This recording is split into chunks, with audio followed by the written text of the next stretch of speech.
challenge him on it. You understand me? I say, but when we have some little idiot, I come and look how much, yo, you know how much me learn from one virgin. You know, when we join on the platform, when we want to come across on the platform and I listen to a man every day, I tell me, say, oh, me will never switch, me will never this, me will never that, and if I lie, me I spread a lie. And they no, virgin, that turn off people off a platform, be.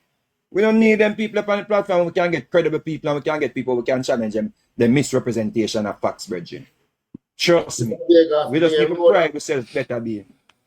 Mr. Vegas, me a Rhoda tell them on a platform the other night.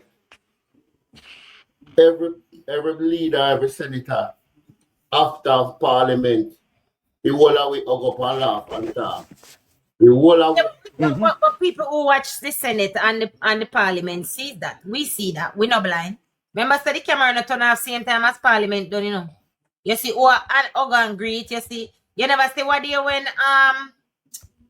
who did return? Oh, when Dalrymple returned to Parliament, you never see you never see your one. You never see your auntie run out. Like girl, you come back. no, me auntie no kissy. Don't expose me.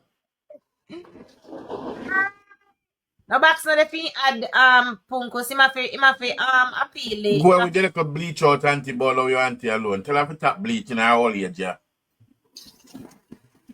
Blackton, you're alright, you know. You won't show have a auntie in our parliament, not true. You'd be surprised. I've got an auntie that hold higher position than that. Leave me auntie alone. Thank you, King. Mr. Everybody know what plank all auntie. The embalmer. Listen to me. I go come off on a platform. Lucky. Your auntie had in 3 sister with them done weird. Board up. But don't leave the lady alone. I have respect for that. You see, everybody know who we are talking. So, Watch all guys- HR. Watch all Guys, HR. Watch Rockstone. guys, it Watch was- Rockstone. Big up yourself, my auntie. Hey, It HR, was don't say shake and go wig. Yeah, my people. It was Mr. Vegas' time to do the sermon. It was, you know, God, so. Mr. Vegas. Okay, guys, God, back to you Yeah. now. Sermon time, preaching. Back to Sunday church, cause Damien now Damien, come back on this. When first Damien, listen, good platform, Damien. Because when First, we come my to Jamaica, I come You visit know, you, because say- I you want to know, know where you have planned for my community. You know, say a purpose Damien do if I do. I don't know, say No, Damien man. for No, cause Me, we asked him to turn on the camera. Remember, if you're not me. think about it. But the thing is, me never expect him to be the driver. Damien did have a driver. Me never know say Okay. him a drive. And Anyways. me, I say so. Me, I say it. I Oh, don't want to say it. Savia's time to preach, Metal. What Preach, is it? preach. What you say? For your senator, I should have a chauffeur. I thought he had a driver. I did not know Where that. Rhoda, where Rhoda there? Somebody Somebody give Rhoda Rhoda a in the box comment. there. Somebody's Ro- not here. Yeah, cause I send it to the MP them and save Come them up, in so in the come up, Mama Rhoda. You mean, man, a quality There's over about- quantity, Mr. virgin. There's a box for the MP. Vegas, One box Vegas. for Yes, the ma'am. empty. Vegas, and I realize you're the on tour. Oh, I see it. I see her. Yes, Miss Peter. Okay. One Rhoda. They say you're not getting a show. You know, so. Show. Boy, Mr. Rhoda, Remember, we wish you to come and catch the senator, you know, because it'll be a wicked show down in the morning, you know, man. The senator, We just use Damien, you know. Boy, it would be a clash. Mr. Me That'd be a want to meet him judge, bad, you yeah. know, man. Oh Lord, we can't have all of the stars on one time. So the real star just arrived. That's Ah, That is it. Bell. I'm not staying with you guys long though because I'm actually on the way to move around to a community in my constituency because doing some house to house before I go up into North Central Clarendon later to give some support to Robert Nestor Morgan in the Rock River Division. yes. So information media will be there and he'll be carrying it. It will be carrying it live. So I just stopped by to say big up and to thank all of those who have been out there helping to fight for Jamaica because a win for the Jamaica Labour Party is a win for Jamaica, undisputed. Because the only time Jamaica see real growth and development is when the Jamaica Labour Party is in charge of government. And since this Andrew Holness-led government has come in place, never before have we seen such growth and development. And when you look across our country, look in my constituency, and constituency where the class of 2020 we call ourselves the new and young upcoming JLP firebrand superstars who weren't afraid to take on some seats that the PNP had for 30 years and 40 plus years. And from we took on those seats, we don't stop work. We just say work, work, work, work, work. And you know, if you take my word for it, you can go on any one of our pages. Any one of our pages and see the work. Mr. Main is here as well. Mr. Main in the house. So welcome, Mr. Main. Sorry, MP, we just want to welcome Minister. Big up, you know, Minister Main is the chairman for Area Council 3. I want to see how Area Council 3 go on in 2020. And we have more seats, we not lose none what we have. And we're going to take on more, and I'm sure Minister Main will tell you more. But as I was saying, I challenge anybody to look across the constituencies where the young MPs just come in 2020. We have good examples to follow and to watch. Because we know if we talk about what Prime Minister do, what the minister them do, what the state minister them do, because everybody knows that nowhere else in the region, them not see them a kind of performance. You look at the 3 seats in Westmoreland that the JLP took on. Danny Lawrence, George Wright, Moreland Wilson, work every day. You swing across to Hanover, Tamika Davis is working tirelessly. You come up to Trelawney, Tova Hamilton in Trelawney Northern, working. You come up to St. Anne, Crystal Lee, working. You go down at Portland, Anne-Marie, working. You go down at St. Thomas, Michelle Charles, working. You go to St. Catherine, Robert Big Rob Miller, working. Kingston Central, Donovan, working. Back down at St. Elizabeth, slowly, working. You come down on me, working. We just a work. Dr. Don, working. No man, them a work hard, you know, but me just to give some example of the new ones, who just come 2020. Okay. Sorry, No man, of the 2020 class, me did a list out. No man, of the whole of the 49 JLP MPs a work. All of the 49 JLP MPs a work. Every single one. And Minister Main is here, so I know he can speak about national development. But when you hear PNP and the distractors, they must say nothing on go on. Only if you help if you mash down the lies. Because in every single sector, work. And you see the tactic of them other ones, all them plan for do is tell lies and bully them way into government. And that now work, because Jamaican people are not idiots. Jamaicans know which party is serious about developing and bettering their lives. So I just want to thank all of you who are out there every day, who we have never met, who not get no pay, and you just do this because I love for your country, and love for your party, and love for your community. So big up, me love you know, but we come on back one next time. Minister Main, your turn. Thank you so much. Thank you. Thank you very much. Let the host talk to her. Come Black King. You have the floor. Oh, I was just saying thank you very much, MP Crawford. It's really good to have you on here. I was listening to you the other night. And trust me, I learned a lot about the work that you're doing. You know, it's really good, and we appreciate the work that you're doing down there. So thank you very much for that.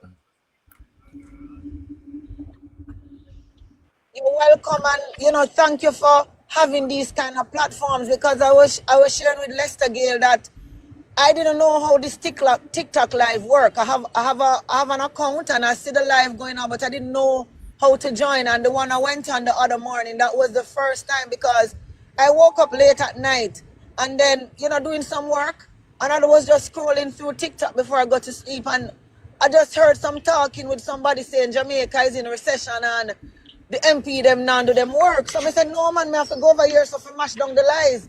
So I honestly did not know that at 2 o'clock, 1 o'clock, 3 o'clock, you have them people from the other side just out on the social media and spread some lies.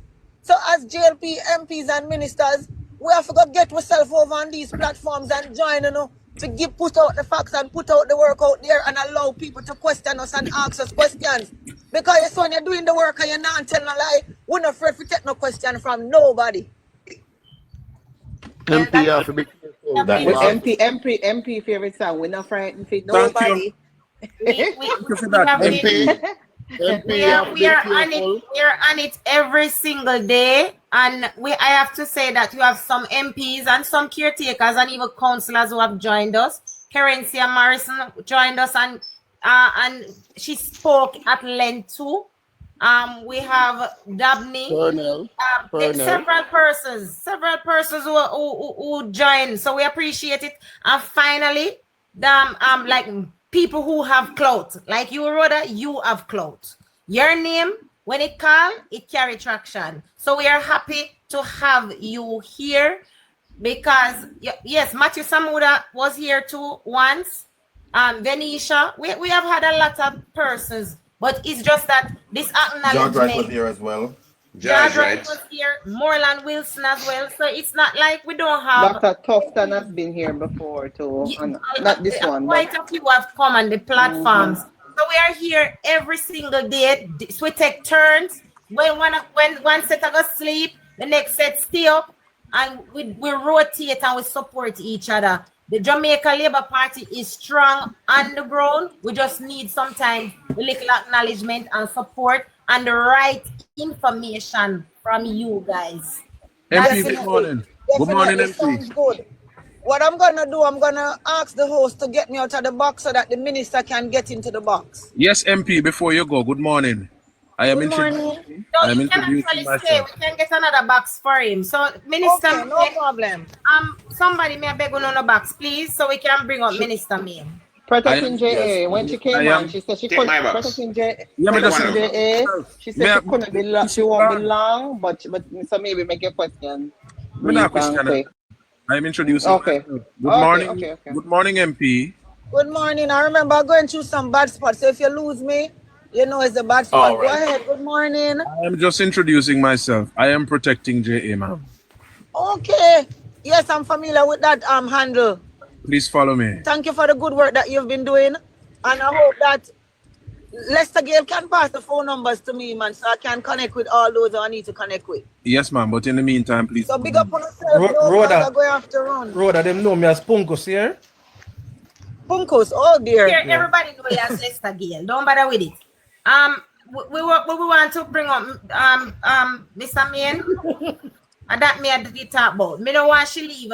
We bring up somebody. Yeah, let's have both of them up together just quickly before she go in it. Yeah, So can we get someone back quickly, please? Thank you. I want you to say something to. I want you to say something to my hero, but take my box. Take my box. Take my box. No, No, it's no, all it's right. okay. One love. So what you want to say to her, and then you can jump, please. Miss Crawford, I met you on the campaign trail in Chantilly the last time, and I came in and called Cliff Hughes and make him know that the energy that I feel in Manchester, you're going to kick away Mr. Bunting foot. He laughed after me. Congratulations. I haven't spoken to you since then. Enough respect, man, and thanks for the support. And you see this next one when left down there, when run gonna leave, is next patient worse treatment. Remember me tell you. What's our treatment? Kizzy, where is I haven't seen him, Kizzy. All right, what I'm gonna do, let me just come out and make a call to him saying can try and get back on it. Okay, brilliant. All right. Thanks. All right. Thanks for stopping by, MP Crawford. Thank you. Wait, before I run, somebody was saying in the comment section to ask me about MP Robert Chin. Now, hello? Yes, Yeah, yes. We're hearing. Yes, MP Robert Chin. He has been doing a lot of work in South Manchester, you know. South Manchester, what persons need to understand, South Manchester is a very, very big seed. It starts from Porous, it goes up to Newport, it goes all the way down to Alligator Pond. And based on the state that Robert Chin has found that constituency, how much years PNP had that constituency, Robert Chin need about 3 unbroken terms to make one real dent because of how him find the place smash up. I think one of the problems why people think that Robert Chin may not be working or thought is because he was not always on social media pushing out his work. So I had to say to him one time, MP, you're doing too much work for it to not be out there, for people to be getting the impression that you're not working hard. So since then, I noticed that he has been putting out a lot more of his work. And, you know, sometimes as MPs, we're kind of busy and can't get in the space. So sometimes you send some people out there on your behalf. So I was telling him that, you know, politics is a lot about visibility as well. It's not just about the work. So as much as possible, once you're doing your work, get out there and let people identify that with you. So his constituency is in a terrible, terrible state.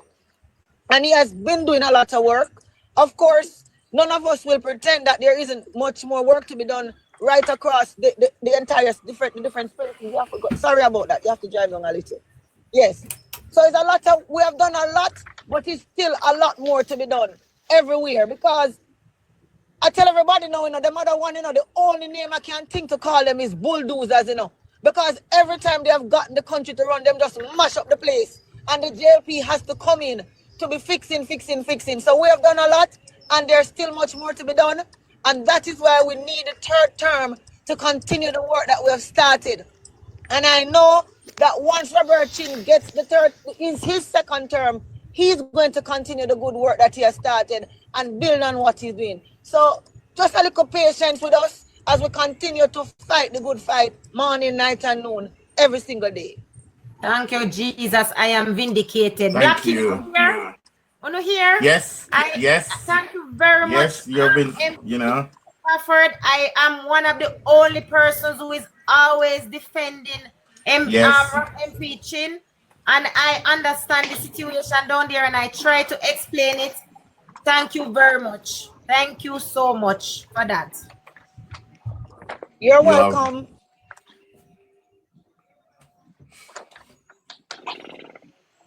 Wanna find Zara yet?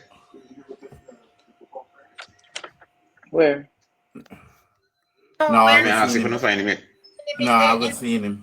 In the comments, he was there before.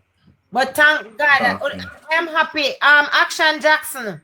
One Action Jackson. One Anne-Marie Vaz. Action Johnson. Ever say East Portland. Thank you for the question. I know he always said East Portland. I'm glad she see it, because last night me I'll get frustrated one at a time, because sometimes I feel as if listen. Huh? Yeah, you because then come up and ask stupid question. And I thought nonsense, and I know for a fact that I know easy work for do. And if somebody winning a 2020 in the heights of COVID, when the country in a decline, where the resources to come from, figure everything. And everybody don't have the same personality. So thank God for Jesus. We hear now from the MP. So we can arrest the man name now. Matthew.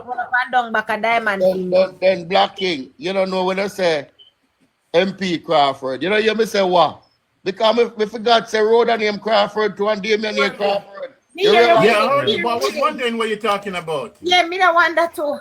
I was wondering what about just continue. I was wondering why you said that, but just continue. Excuse me, just start Matthew send them a funeral, so him can't join her now. Yo, when you say okay, MP Crawford, thank you for coming. Me say what? Because a Damien Crawford, me I say Rhoda Crawford and Damien Crawford. I say, we don't really say Damien. We just say we just say Damien. We say Goat Jordan and something. That's why it sounds funny if you say Damien Crawford. But you may not want to be disrespectful today. No. Connecting the dot. Good morning. How you doing, it's sir? A good church Sunday. No man, ask Punkus. What the ask Punkus and I first in Punkus live and me did and me say watch a growth dread there. Then when see as in come in, me recognize him. You know see him? Yeah. And he used to come from Munchie Life. He used to come from Munchie Life too. Someone asking, can you get Nesta Morgan? Can you get Nesta will not come today. Remember Nesta is busy and Nesta have his divisional conference today. And he might have other engagements, so he will not come on. Maybe another time we can invite him. More the Prime Minister coming up, more beg him to call. Here you know. Thank you, I want. Here, that's a premise and I will come. Can you One, start? one beg him to No, go. I'm begging One man beg him down. Another big man to cow and donkey and all I them want a things. donkey. cow. Me want 2 cow, cause when me have that little cow there for a couple of years, me know me have a lot of cow. Connected to that want a donkey. But Yeah, you know, man. say, me the want Damien stay, cause me the want tell A him, 2 say, goat, me want beg him to no kizzy. well, I know, me want to say, all of the goat, them when the want give them that 2019, if me can collect them now. He take He them back. sell them. He sell He them. take them back and sell them in a Christmas. All right, can I come in now, Kizzy? Yes, sorry. Yeah, man. We were I've been ignoring you, sorry. I Come on, see you it's all right. back. Robert Honest. Chin, Mr. Chin, you're here. Would you like a box? Please, guys, anybody who wants a box, whether if you're an MP, councillor, caretaker, just indicate and we will provide a box for you. Please and thanks. Connecting the dot, you have the box. All right, good. Thank you.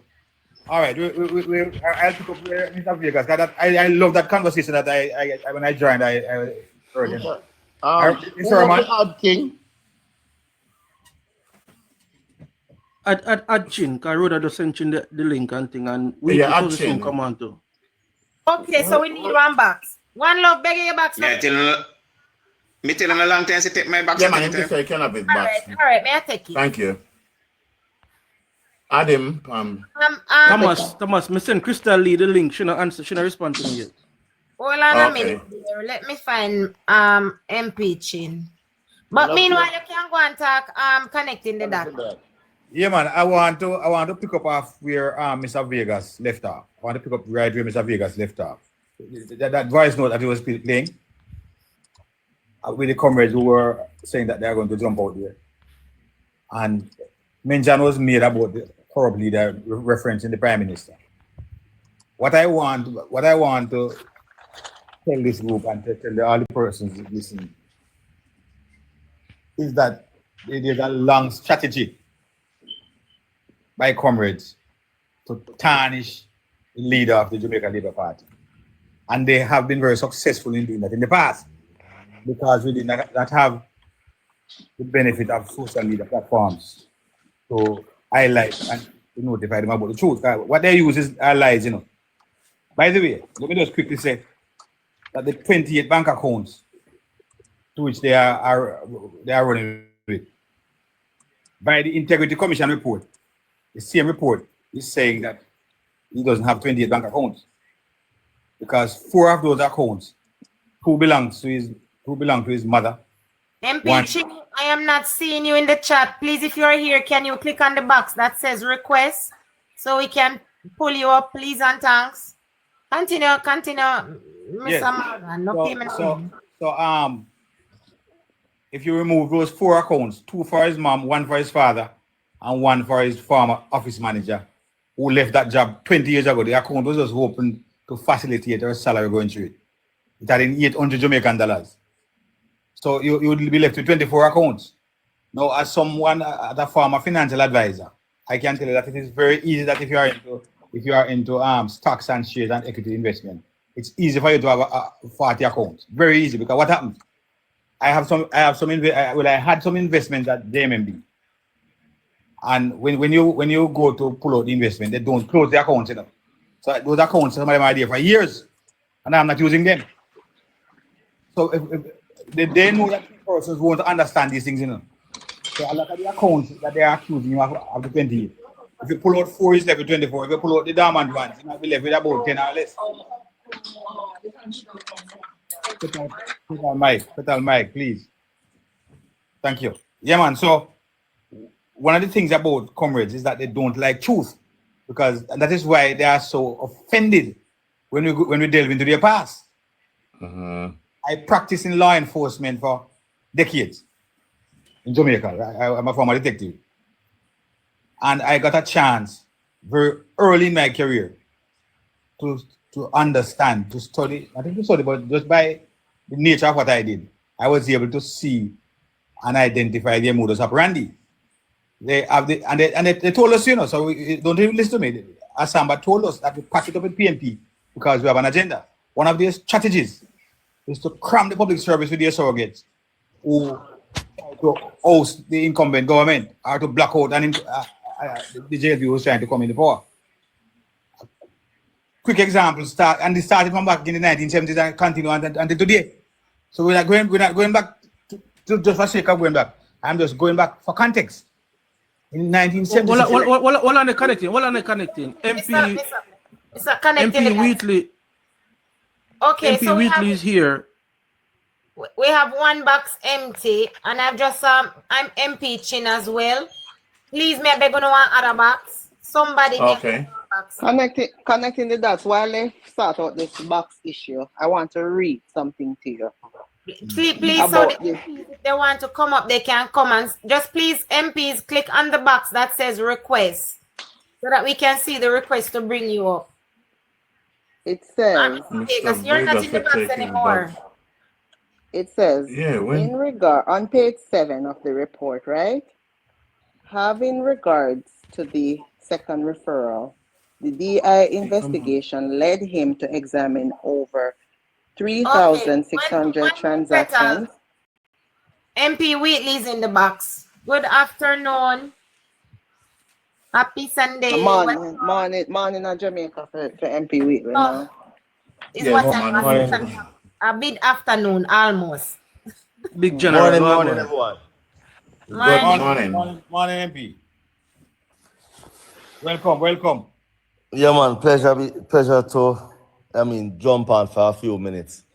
What is happening now? We're having Jamaica Labour Party Sunday church. I know. I just want to find out if there are any, particular subject matter you want to hear from us from the party secretariat. Yes, boss. Yes, quite a few. All right, I'll let Protecting JA start first. Good morning, Mr. Whitley. How are you, sir? Morning, my brother. All is well? I'm good. Well. I'm Protecting Jay, and if you don't know me yet, get to know me. I'm on where man. Cool, man. All right. So there's some clarification that even though certain things are clear to many of us, because we have people who follow us and listen to us in numbers, we want to clarify a few things. If you don't mind, spend about 5-10 minutes, take us back to the early discussions about Portmore and how it was rigged up and tied on to Spanish Town, and then where we're at now that is causing the issue, and what's the next steps after the bill was passed on Friday. All right. I'm glad that you asked that question, because a lot of laborites out there don't even fully understand and appreciate the whole history and where we're coming from with the whole idea of establishing Portmore as a new parish, a 15th parish. So let me go back in history. So, guys, share up the live, please. Share the live. So that the last time we established a parish or parishes within Jamaica was in 1867. So I have to get the date right. 1867. So you can imagine how many years ago, pre-independence, right? And the reason why I'm going in is I want us to appreciate the context in which we are operating. Now, previously there were 28 parishes prior to 1867, and in 1867 it was reduced to 14 parishes, including Kingston and St. Andrew as two separate parishes, right? Now, at that time, they never have a parliament. It used to be called a House of Assembly. And it was located, I believe, in Spanish Town, because Kingston became the capital of Jamaica in 1872. So it was in Spanish Town, around the old square there where the parish council building and is currently located. Now, the bill to establish, or the act to establish a parish is very simple. What it entails is for us to identify an area and say, outline the boundary and say that is the parish, and outline an area again within that boundary and identify that as the capital. And then it is either it's voted on, and if it is passed, it is passed. At that time, just the House of Assembly are voted, and then it goes to the Governor General, and it is signed. Now, in today's dispensation, we have an upper house and a lower house. The lower house is the MPs, and then it goes to the parliament, to the senators in the upper house, and if it's passed there, it goes to the governor general for signing and to become law. Right? So that is the process. And I'm going to even give some more information on that. But let me go back to the particular situation of Portmore being established as a parish. All right? Now,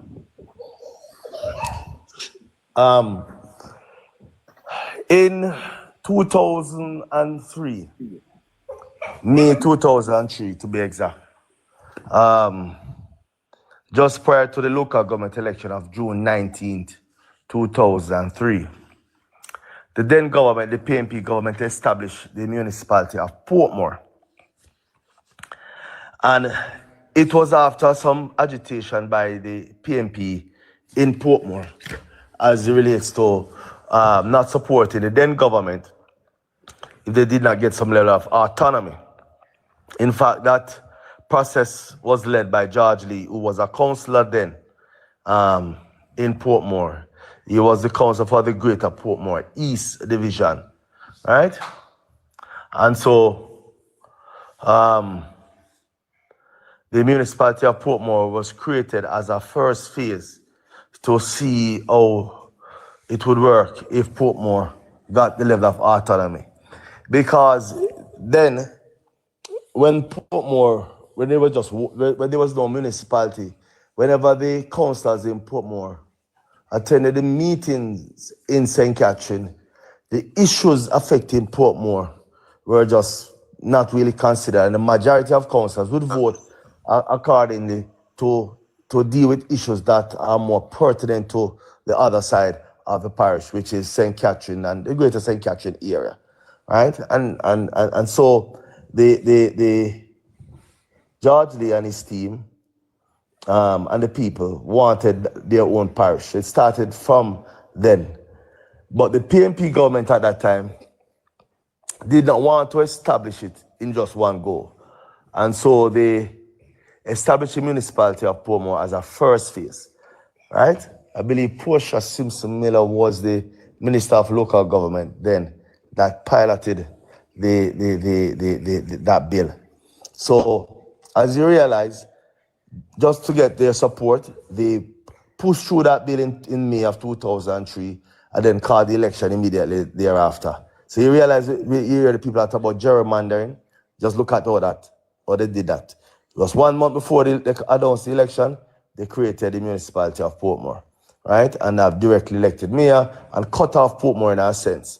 But the process was not clean because the councillors in Portmore, apart from the directly elected mayor, had to attend meetings in St. Catherine. They had to attend the general council meeting and committee meetings. Otherwise, they would not get a salary, even though they attended the general meeting in Portmore and the committee meetings in Portmore.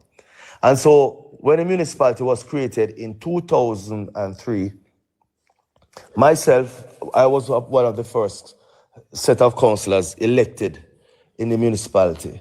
At that time, the Jamaica Labour Party won 5 of the 11 divisions. It was 11 divisions then at that time. And so myself, Keith Blake, Natalie Campbell Rodriguez, Norman Kellerman, and Camille Buchanan, we were elected as the first set of 11 councillors. We were among the first 11 councillors. In fact, prior to 2003, we had only one division in Portmore. It was the Gregory Park division that was represented by Camille Buchanan at that time, just to give us some more history as to where we are coming from. And so the first phase of the process was that, we will give Portmore some level of autonomy. In fact, I became deputy mayor, being the council for the Nagwe division in Portmore at the time. I became the deputy, I was selected as a deputy mayor in 2003 for Portmore, for Spanish Town. And when I come to the council meeting in Portmore, I was just a regular councillor. But yet still, I had to sign the check to send over the allotment of funds to St. Cat to Portmore. You see how untied it is, right? So if I wanted, I could sabotage Port, but we are not that type of people. But it just to give you an idea that they can become even the mayor of Spanish Town, right? But when you sit in a council meeting in Portmore now, you are just a councillor and no longer the mayor. And that actually was a reality when in 2005, I became the mayor of Spanish Town, the chairman of the parish council, and then re-elected again as mayor in 2007 until I became member of parliament. But yet still my division was in Portmore. I could not spend money from St. Catherine in Portmore at that time because you know we had to send funds over to the municipality of Portmore. So the untidy situation persisted for some time until now. Now, so the PNP has started the process of establishing Portmore as a parish, right? And Bruce Golding, in his campaign of 2007, reiterated the commitment of the Jamaican Labour Party to establish Portmore as a parish. Fast forward to 2020, Andrew Holness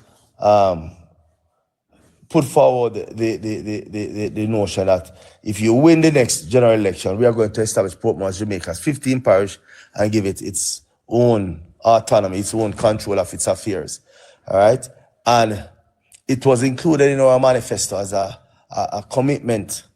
And we completed the process more or less from a parliament legislative perspective when we, on Friday, voted in favor for the establishment of Portmore, Jamaica's 15th parish in the Senate.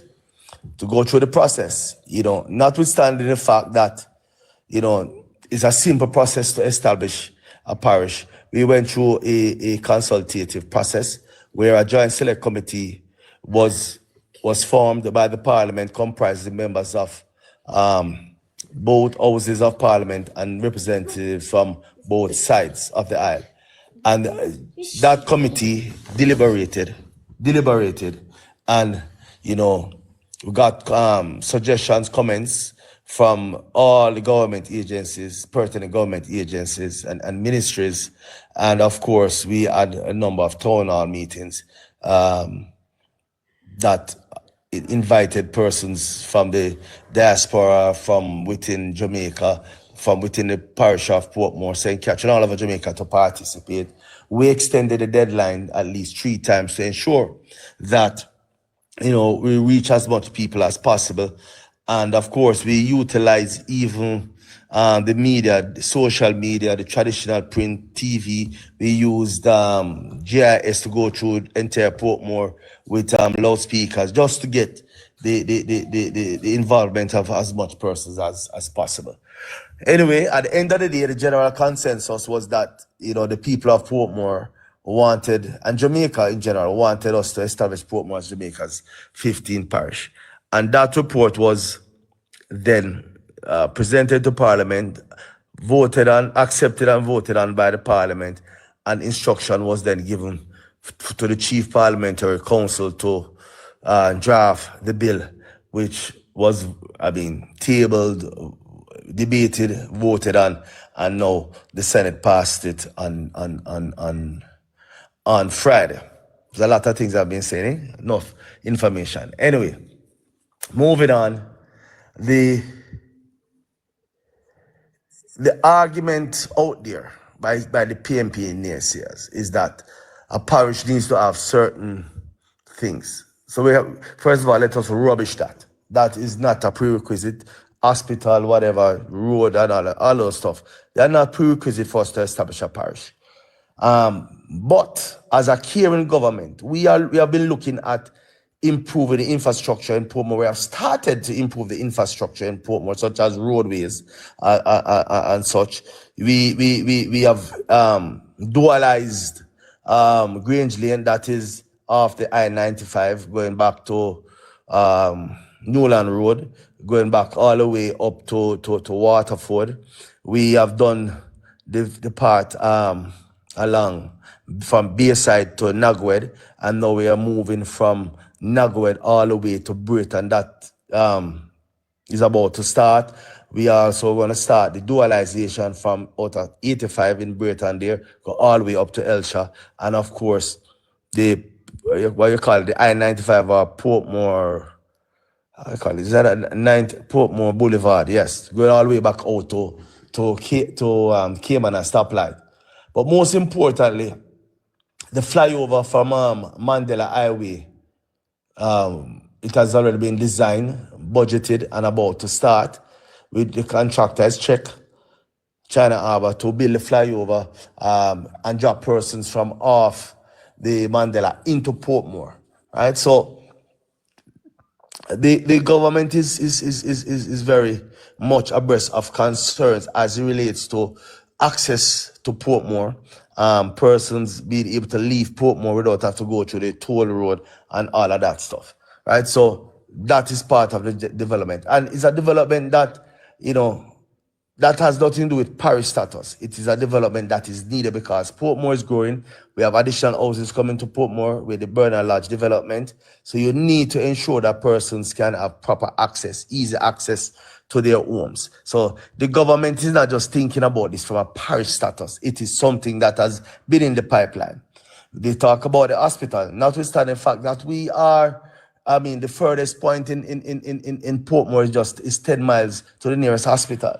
You know, and even though we have recognized that, you know, it is not a prerequisite, we have made a commitment, we have identified lands, and about to start to build the hospital in the Portmore area in the Bernard Lodge area for Portmore. Again, this is not a prerequisite, it's a nonsensical argument, but we understand that Portmore is growing, so you would need to have, you know, easier access to health care.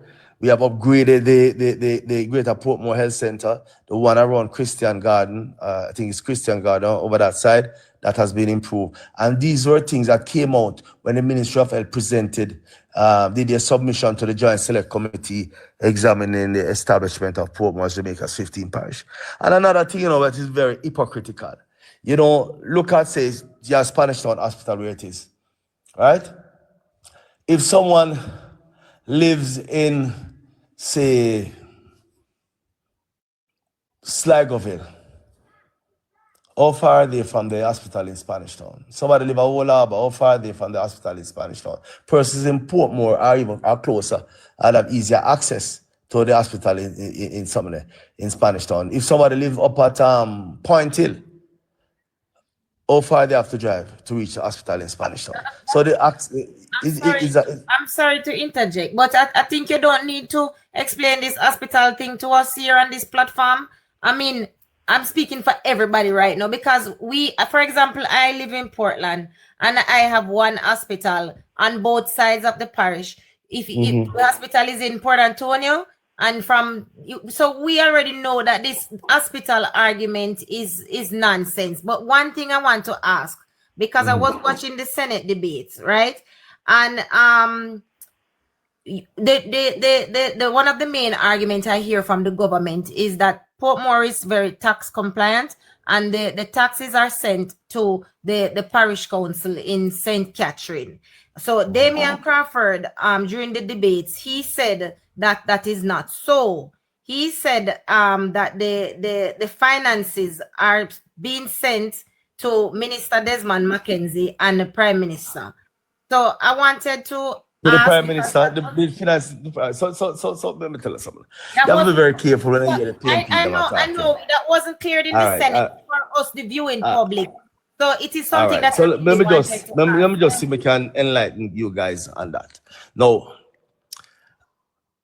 And that's so hypocritical. You know, I'm going to give an example. There argues two communities, Phoenix Park and Clarendon Estate.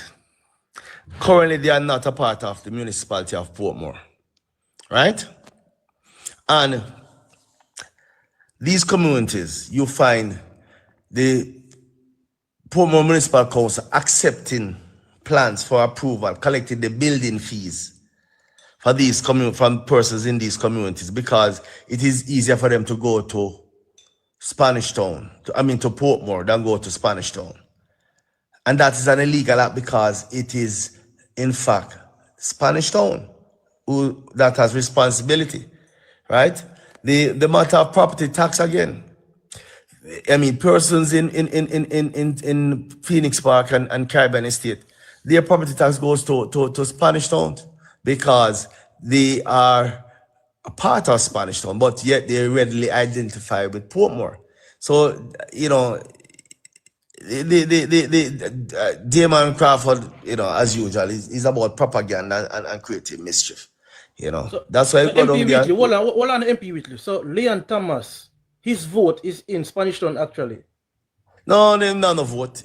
So for example, Leon Thomas being the mayor of Portmore cannot attend meetings in Spanish Town. Only the 12 councillors must attend, not can, but must attend the meeting in Portmore, in Spanish Town. So every Wednesday night, 7 o'clock, the Portmore Municipal Council, every second Wednesday, have their general council meeting. And the following Thursday, the second Thursday of every month at 10 o'clock, those same councillors must attend the general council meeting in Spanish Town, right?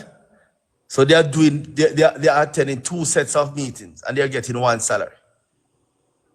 So they get the same money like the councillors in St. Catherine that attends half the meetings that they have to attend because they have to attend meetings in St. Catherine while at the same time manage the affairs. So if they go to a finance committee meeting, for example, in Portmore, they still have a finance committee meeting in Spanish Town.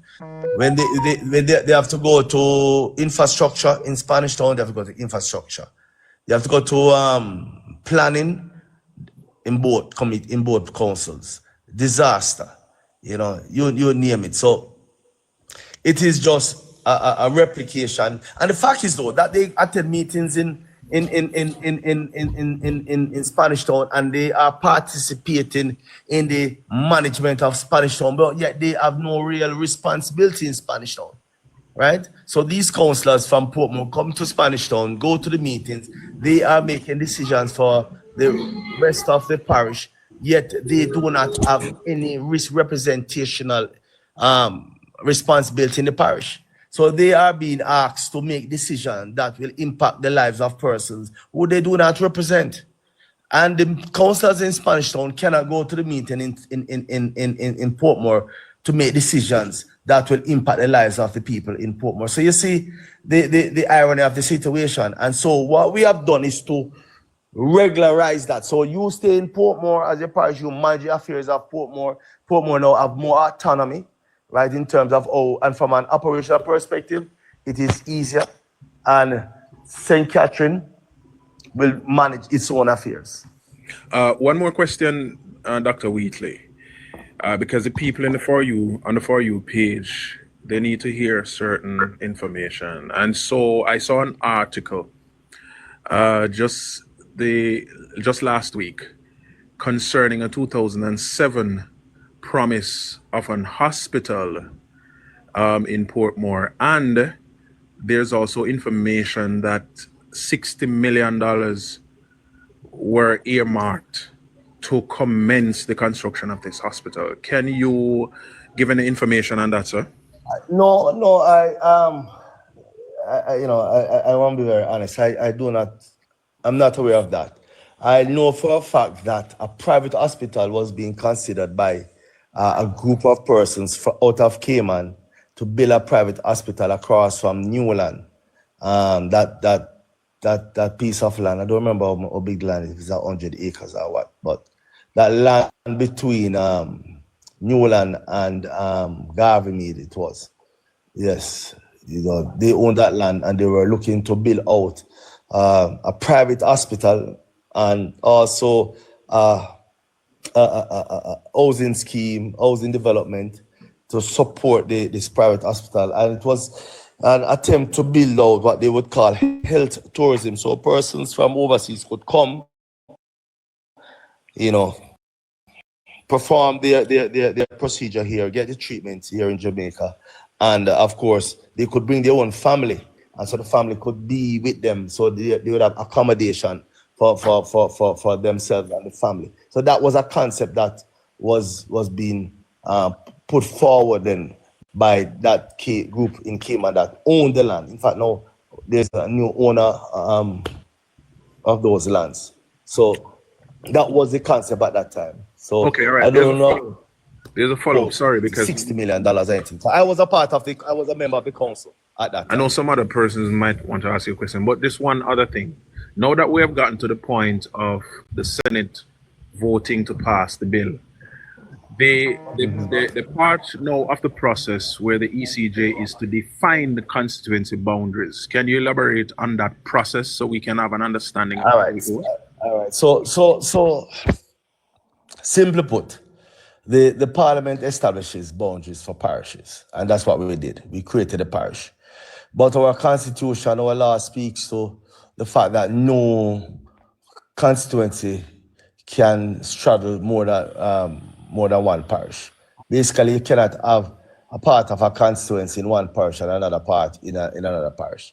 And so what is going to happen now, after we make it law, when the Governor General signs that bill and it becomes an act, then the ECJ will now have to look at the boundaries of the constituencies that now would have the part of it outside of Portmore, and then regularize that situation. So the ECJ would have to deal with that. So by the time we anticipate that the new voters list that will be published will have some different layout as it relates to constituencies and also the name of the constituency. For example, Fitzjackson and Terry Long and Robert Miller going into the next election, they should be named like either Portmore South, Portmore East, Portmore North, something to that effect. You understand? So the names of those constituencies will have to change. Right? Okay. And those communities are PDs, I should say, that more or less PDs. Let's not use community, but PDs that will be outside the parish must be assimilated into the other constituencies in St. Catherine. Oh, okay. How about that letter? Whitley? One more thing, follow up. How about that letter that was published by the ECJ that the PMP are trying to say that the ECJ is warning against the parish status? I don't know of that. I don't know of that. I don't know if that letter is genuine, because the ECJ is not a political organization. It has political representatives from both sides, but there are 3 independent commissioners, and the ECJ has a responsibility. And if the government or the parliament, which is the supreme makers of laws within the country, create a law, then the ECJ, like any other commission, has a responsibility to ensure that the law is enforced. So if a parish is created, then the ECJ has a responsibility to ensure that the divisions and the constituencies are within that parish as the law dictates. Yeah, Dr. Whitley, one of the things that the PMP and their surrogates are going around talking about now regarding the new Portmore parish is that the titles are no longer valid, and if they are to go to do business with their title, it will say St. Catherine and not Portmore. Can you explain one? That's a nonsensical argument. It doesn't matter if you say St. Catherine or Portmore. The volume and folio number is what we use to identify properties. So it doesn't really matter. Yes, it will have St. Catherine, but of course, whenever persons are going to do any business and you want to, it will be amended naturally. You understand? So it is not at the expense of the people who currently own the lands or properties within Portmore. It is just a change of the name, and that will happen over a period of time. So if your title say you live in Brayton, St. Catherine, right? We know the volume and folio number would relate to a particular parcel of land. Right? Yes. The valuation relate to a particular parcel of land. So it doesn't matter if it is Portmore, St. James, or whatever. Once over time, when new titles are generated, it will automatically be regularized. So it's a nonsensical argument. You see, the question that we must ask ourselves and ask the PMP, you know, what name one negative in establishing Portmore, Jamaica as 50 parish? Just one negative. There's no negative associated with it. No whatsoever. We have been asking that actually. I believe connecting the dot have a question. He was writing it in the comments. Could you please open your mic, connecting the dot, and ask? MP, Dr. Whitley. Good afternoon again. Afternoon.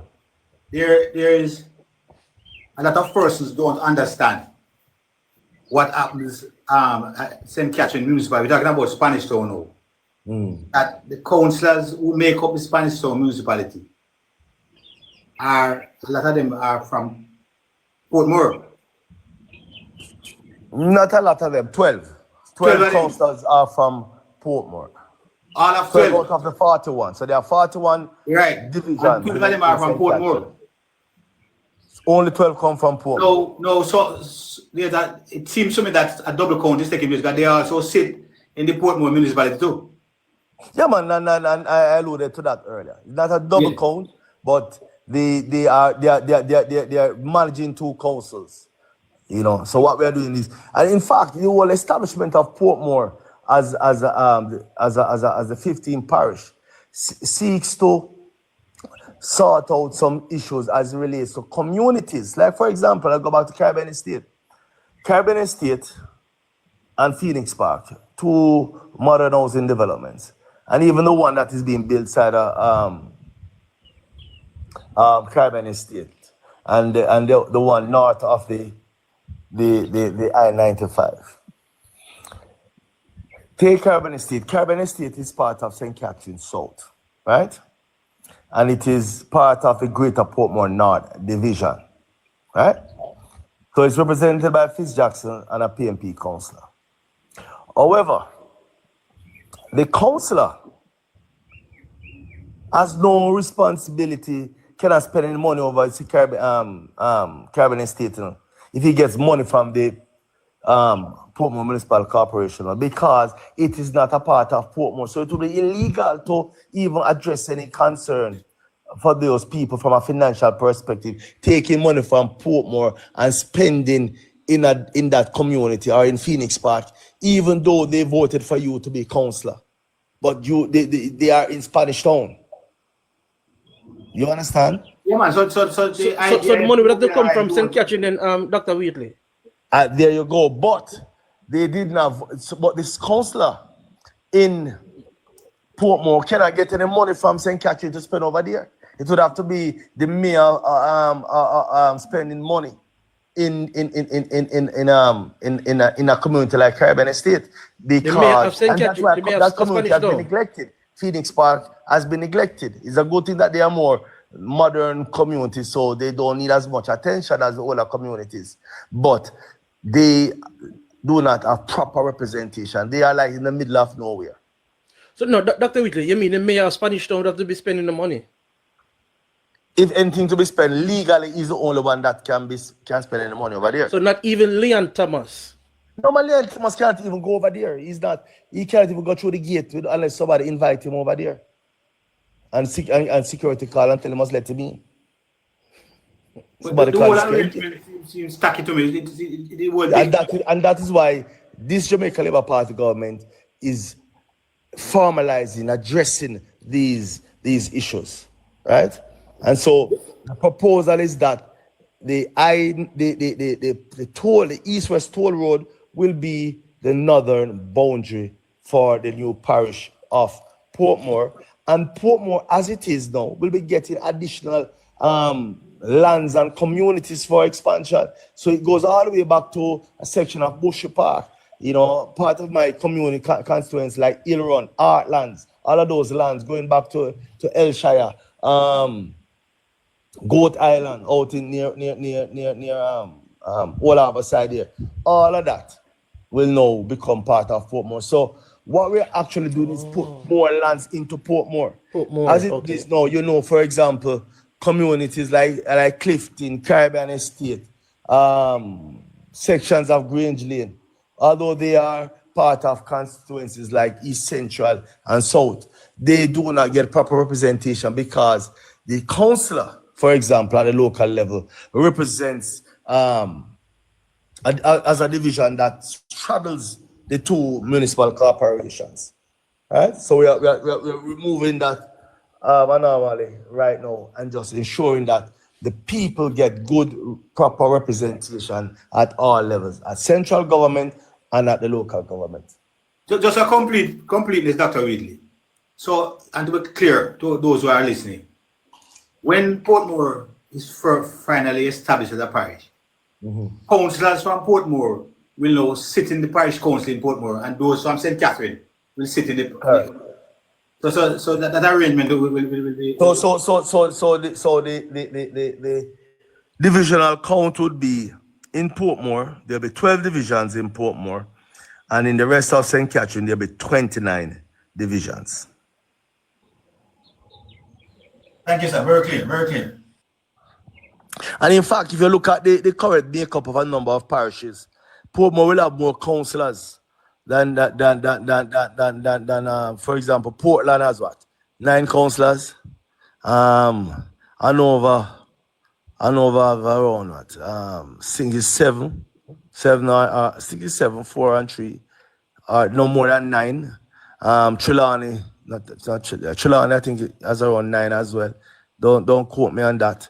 But the fact is that Portmore will have more divisions. In fact, I think St. Thomas is 10 or 11. I don't remember. But St. Thomas 11, 5 and 5, 1, 2, 4. Now St. Thomas is 10 divisions. So you realize that Portmore will have more councillors than quite a number of, larger established parishes in Jamaica.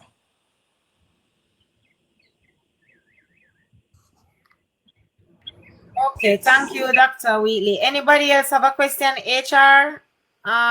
Dr. Clovis Nelson, you're also in the box. Hello?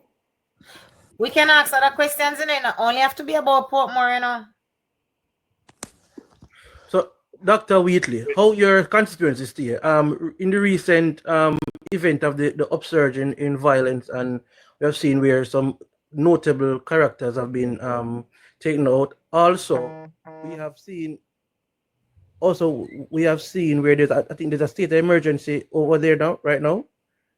I am not aware of any state of emergency in my constituency. In fact, we have the lowest crime rate.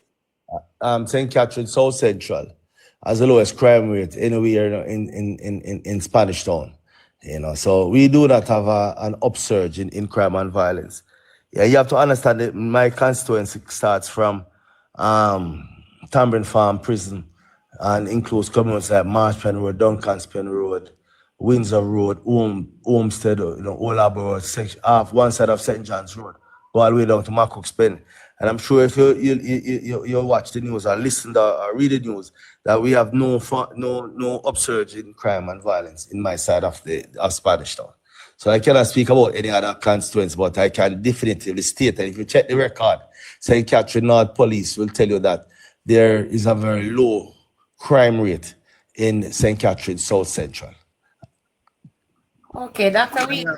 There is someone, Alcati saying to say Holly said to Elio, and quite a number of persons are angry because I interjected and asked the question about the finances.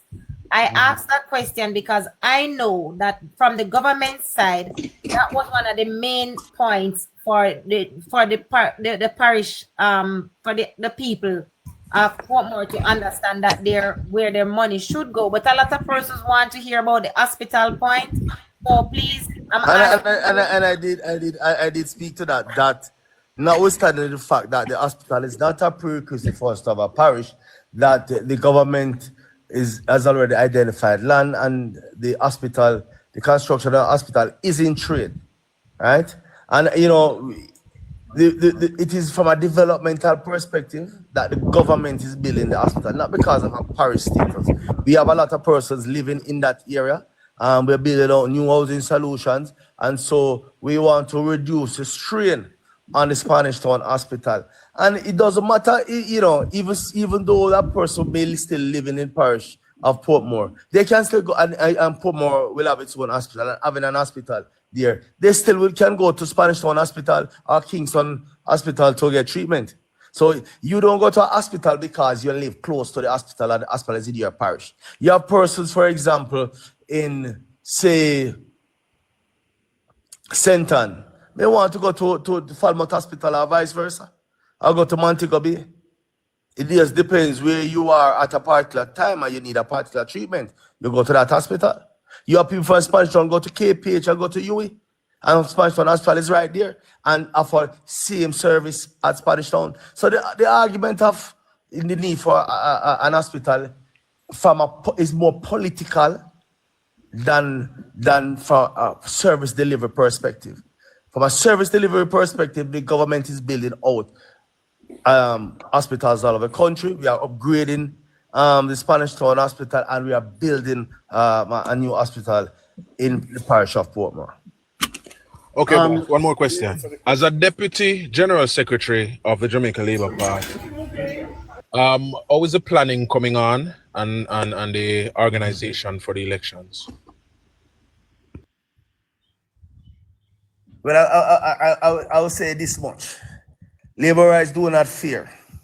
We are doing the work. It's not about the noise. It's about the work. And we recognize that some of our supporters are anxious, and anxiety is natural. But I can guarantee you this. The third term will be delivered to the people of Jamaica in favor of the Jamaica Labour Party. We are doing the work. And you will be seeing us ramping up activities. I don't want to divulge anything. Yes. Right? Because you don't know who's on this live. And sometimes labor rights, because you become exuberant, you chat when you're supposed to chat to PNP. Yes. But yes. Labour Party is very much conscious of where we are and where we want to be. And election will be called at the right time. And when we call the election, rest assured, Labour rights, we will be victorious.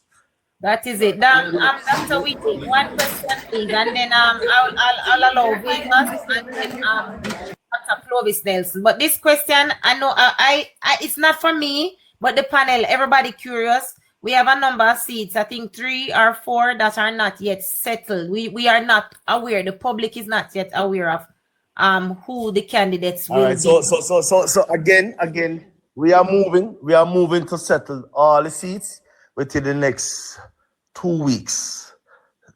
We are those seats, and there's a mechanism in the party, and so that mechanism is at work.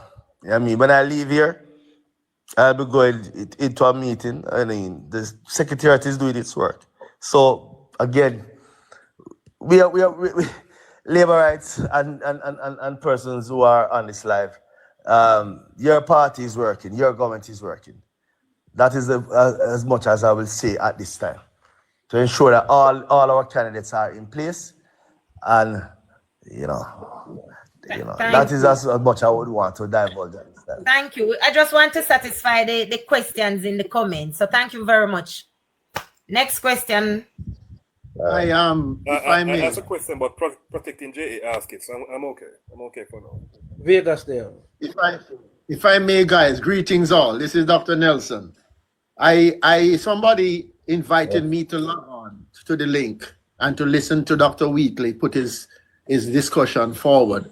And what I have to say, just to say thank you, sir, for this eloquent and informative discussion that you just did.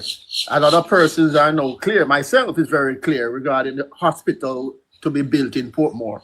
And you understand that it's not a prerequisite for gaining city status, but the fact that Jamaica is on a developmental path, another hospital in that vicinity would be one worthwhile.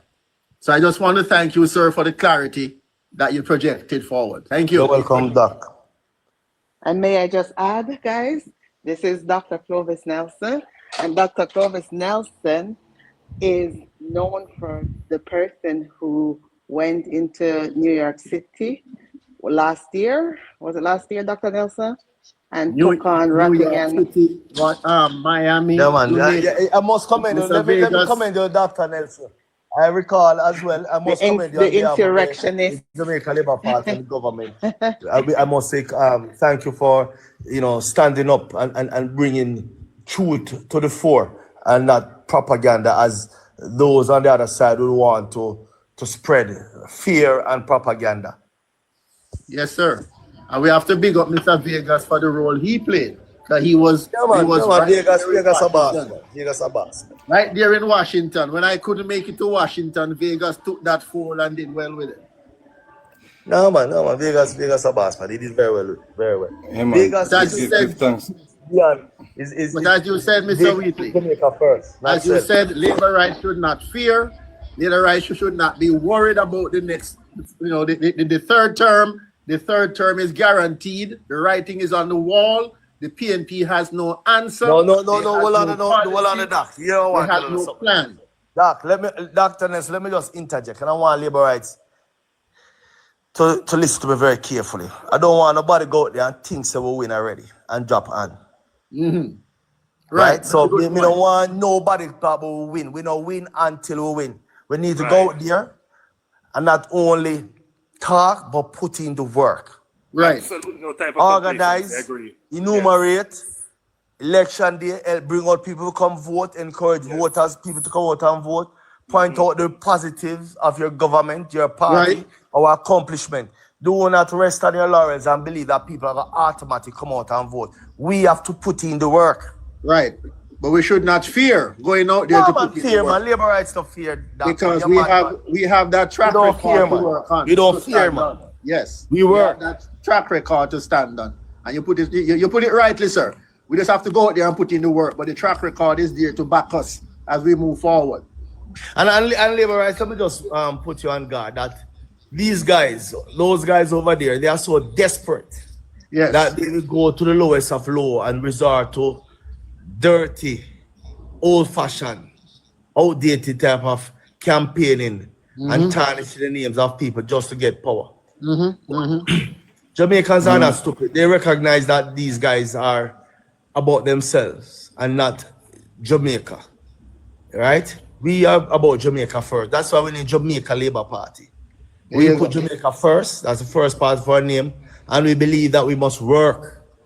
So we go in government. We work for not only our party, but most importantly, for Jamaica and Jamaica. That is why we are labor rights, right?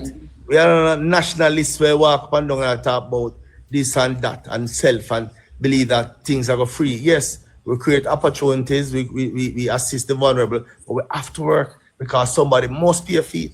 Nothing is free. But what we have to do is to convince the persons that, listen, we are too far down the track to turn back right now. We start to see the benefits. We have stabilized the economy. We have created a foundation. It is now time for us to build it out and ensure that every single Jamaicans benefit. So we cannot allow these guys to come and tear down what we have built, because what we have done is not for just labor rights, it's for every single Jamaican. Well said, sir. Mr. Big up yourself, Dr. Whitley, Dr. Clovis, big up yourself. Yes, sir. Yeah, man. First, I want to thank you for coming on the platform, because you and Miss Crawford, I've set a precedent that it's okay for members of parliament or the government officials to come on these platforms and have dialogue with the people, so we can hear a proper breakdown. Maybe you don't have enough time when you go in parliament to break down certain things, so some things go unchallenged. Yeah. You mentioned a few things, and I just wanted to quickly expound on one of the points. And you said, I'm not sure if I heard right, you said the PNP wanted Portmore to become a parish, or started the process. Can you? Yes, so it started, it's the whole matter, you see, I think, and I'm going to be a little bit parochial here, what we're seeing from the PNP is bad, man. They wanted to do this thing. They started it by establishing a municipal council of city municipal council of Portmore in 2003, right? Because governments recognize that Portmore is growing. You have almost 300,000 people living in 1 year, right? That is more than the population of a number of Caribbean countries like Antigua and Barbados, you name it, St. Lucia. We have more people in those countries, right, living in Portmore, right? And the process started to establish Portmore as a parish. But what happened was that in 2003, some 22 years ago, the experiment started to see how, how Portmore could manage on its own. And the experiment has evolved now to the stage where we have to now complete it and give the people of Portmore and the council in Portmore full autonomy. As it is right now, it is still an appendage to St. Catherine, right? And so St. Catherine still holds power over Portmore. And I'm going to give a typical example. If the councillor in Portmore attends all the meetings in Portmore and miss 3 consecutive meetings, general council meetings in St. Catherine, right? He will lose his seat. Not only as a councillor in St. Catherine, but in Portmore, because your first allegiance is to the St. Catherine Municipal Corporation. So the process started in 2003 when the municipality of Portmore was established. We are now completing the process by giving Portmore full parish status, right? So the commitment was given by PNP government in 2003, and they started the process. Bruce Golden in 2007 gave the commitment. Andrew Owens now in 2020 gave the commitment. It was part of our manifesto. And I want to tell you something. If we did not establish Portmore as Jamaica's 15th parish, when the PNP started campaign later on, they're going to say, you see it, last lead up to 2020 election, when the promise one of my Portmore Jamaica's 15th parish, and see there, when you just chat on the fulfill. Now that we're actually fulfilling that commitment, they don't have anything to say as relates to Portmore. And the people of Portmore gave us that mandate when in 2020, for the first time, we control the majority of constituencies in Portmore. We won Southeast with Robert Miller, and we won East Central with Orlando Turlang. And Fitzjackson barely won. It's the lowest margin he has won with in all his years as a member of parliament in St. Catherine South. If that is not a clear mandate, what else? Because that was the only promise we made to the people of Portmore. When you think about it, that we're going to give them parish status, and they voted for parish status, and we're delivering parish status. Thank you, boss. Without getting sued, I just want to ask you how concerned this administration is about the alleged corruption at the St. Catherine Municipal it's an ongoing investigation. It's an ongoing investigation, and we are not like those persons out there on the other side. We don't jump to conclusion. Is it being closely monitored? Is it a situation? There are government agencies who are acting, and right. we allow them without interference to do their job. All right, boss. Dr. Whitley. We have Dr. seen, Whitley, I see.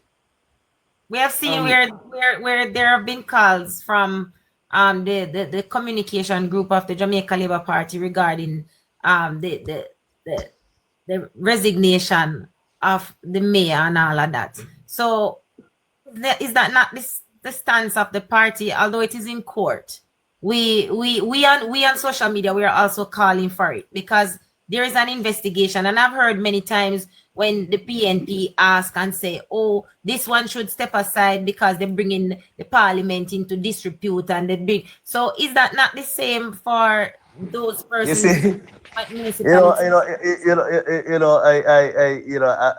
asked that question, and I'm laughing, because I was a victim of said approach by the PNP, and we stepped aside to allow the investigation to complete, and at the end of the day, fully exonerated, right? To reach the stage where they were sued by Richard Query, and they have to now pay through their nose some money and also cover his legal fees. It was a political assassination and assault. But you know, the double standard of PMP, if it was a Jamaica Labour Party representative, they would be out there demonstrating and calling for resignation. You know, but you know, the party is cognizant of how they operate, and so you know, we know that the legislation is there to facilitate and support appropriate investigations, and we are not like them. Yes, we will call for resignation, but we know the nature of the animal that we are dealing with, the beast that we are dealing with, that they are double standard. You know, they say one thing and do another thing, and that is one of the reasons why the people of Jamaica is going to reject them. You know, believe it or not. You know, the double standard approach. MP, someone just write something that I was actually thinking. Let me just finish my question, please. For the purpose of transparency, how can they investigate when the mayor is still there? How is that? I agree with you. I agree with you, but they don't believe in transparency. He also, how is it possible that he is able to create some form of committee to oversee? I don't understand. If you look at the composition of committees, the PMP is a set of PMPs now, from Devon Dick all the way down. You know. Wow. It's a set of PMPs now. But Dr. Whitley, how many markets are proposed for Portmore? How many markets are proposed to build in Portmore? One Punkos. You know, Portmore have a market already in Aki Village. You know, I think they were looking to put a more central market, but Portmore has a market already in Aki Village. But I think they're looking to build out a more central market for Portmore. Yeah, the flyover is from Mandela Highway and connecting to Dyke Road. Mandela Highway. So if you know where you enter before you reach the stoplight to go into Portmore, coming westerly from Kingston, and you see you have a entry point to the east-west toll road. That road up. Yeah. Into it would be just before you reach that. No, going across the river. And into and landing right at a piece of it, landing right just beyond the roundabout and going onto the I-95. Oh, okay. Let's support more this. Portmore, man, there's no less of Portmore, Bridget. Portmore, man. I heard my boss. Yeah. But I know where you're talking. Yeah, man, as an old Waterford man, that we call around this. Yeah. Morning, Doc. Wagwan, sir. Yeah, say Ali, man. Ali. You know Ali, man. Cool, man. You know, I'm going to tell you something. Ali, one of my first supporters when I was councillor of Nagwe Division, you know. That's why Ali I work at Petco. Remember Ali? Yeah, man. Yeah, and you know, when they did a universal service when the little Alabalua one and Petrojam saga, and you step aside and allow the investigation to continue, and everything is good now. And I think when we found the third term, I think you deserve back a ministry because you have a lot to offer. You're a good worker, you're a good organizer. Anywhere you're going, anything you touch, turn gold. Because the constituency of the Nagos division, when you come in, I think 2000, when we win the 2002, we win the local government first, right? 2003. And we win back 2007 before the seat cut and you become an MP. Yeah, but 2003. You never lose. Yeah, you never lose. And we work as a team and we deliver the victory. And I think the third term, you have a lot to offer this country. Same way. But Ali, you tell us something. I want to be very honest with you guys. I think right now we don't need to think about them thing about position and them thing. We just need to work together and win the next election. You understand? Yeah. As a party and as a team. That is my mindset right now, guys. We need all hands on deck to win the next election. It's so when people start thinking about position and them thing there, it becomes a distraction. And we don't want no labor rights. Yeah, true. About no position and who forget this and all that. We don't want them there in our mind right now. Right now, labor rights We have After to we save Jamaica Well from the said. you PMP. cannot Well said. Well said. name your Well supporters said, and man. those who are fan of your work and know your history in the party for wanting to see you back in a position that we felt you were denied based on bad politics, dirty politics. So to Exactly. Yes, Kizzy. Well, yeah, yes. be specific, there is one supporter, a Bridget Watson Phelps. I can tell you this: that lady, anywhere, once the conversation comes up, she brings up your name. I don't know, did she have a different love for you? She always said Dr. Whitley was unfairly treated. I want him to get back his job. So you can't blame the supporters. Just take your No, flowers. I'm not blaming. I appreciate it. I want to tell you something. I appreciate it. Let me tell you something. Labor rights. I appreciate it. I appreciate the love and support. And I want to give an example. One day I go through the airport and we got a JetBlue counter. And a young lady out there. We give her the passport and she look on the thing. And I don't know this girl in. She said to me, sir, you know that I am a product of your top initiative, which was the Technology Advancement Program. And she said, thank you. I don't know this girl, you know. So then the little thing is what I really appreciate. You know what I mean? The position alone will make it, you know. A man can have all kind of position, you know. Do not make sense, you know. Yeah. You understand? It don't make sense. And it was very heartening to see that young lady. I've got a lot of things like that. And I'm very grateful for the party and the government to be able to serve. But right now, you know, I want us to just focus on the election coming up. We have some disgruntled labor rights. We have to just encourage them, listen, one team. It is better to have a representative that you can't even call than a man you don't even have the number of the man. You know, enough only here have my number and have Andrew Wallace's number. Nobody else can have Mark Bowling number. Right? So it's best for us to be able to even call somebody to be able to cuss than to have you know the man number. Dr. Whitley. Let me put it like how they put it. It is better to be inside looking out than outside looking in. Right. How would it say that again? Since Ali mentioned Portmore, Omar Davis, I am going to say something to you, Dr. Whitley, that you would not have known, and it's okay. Because back in those days while you were there, I was living on Portmore Lane. Yeah, man. And I directed a lot of support from Portmore Lane your way.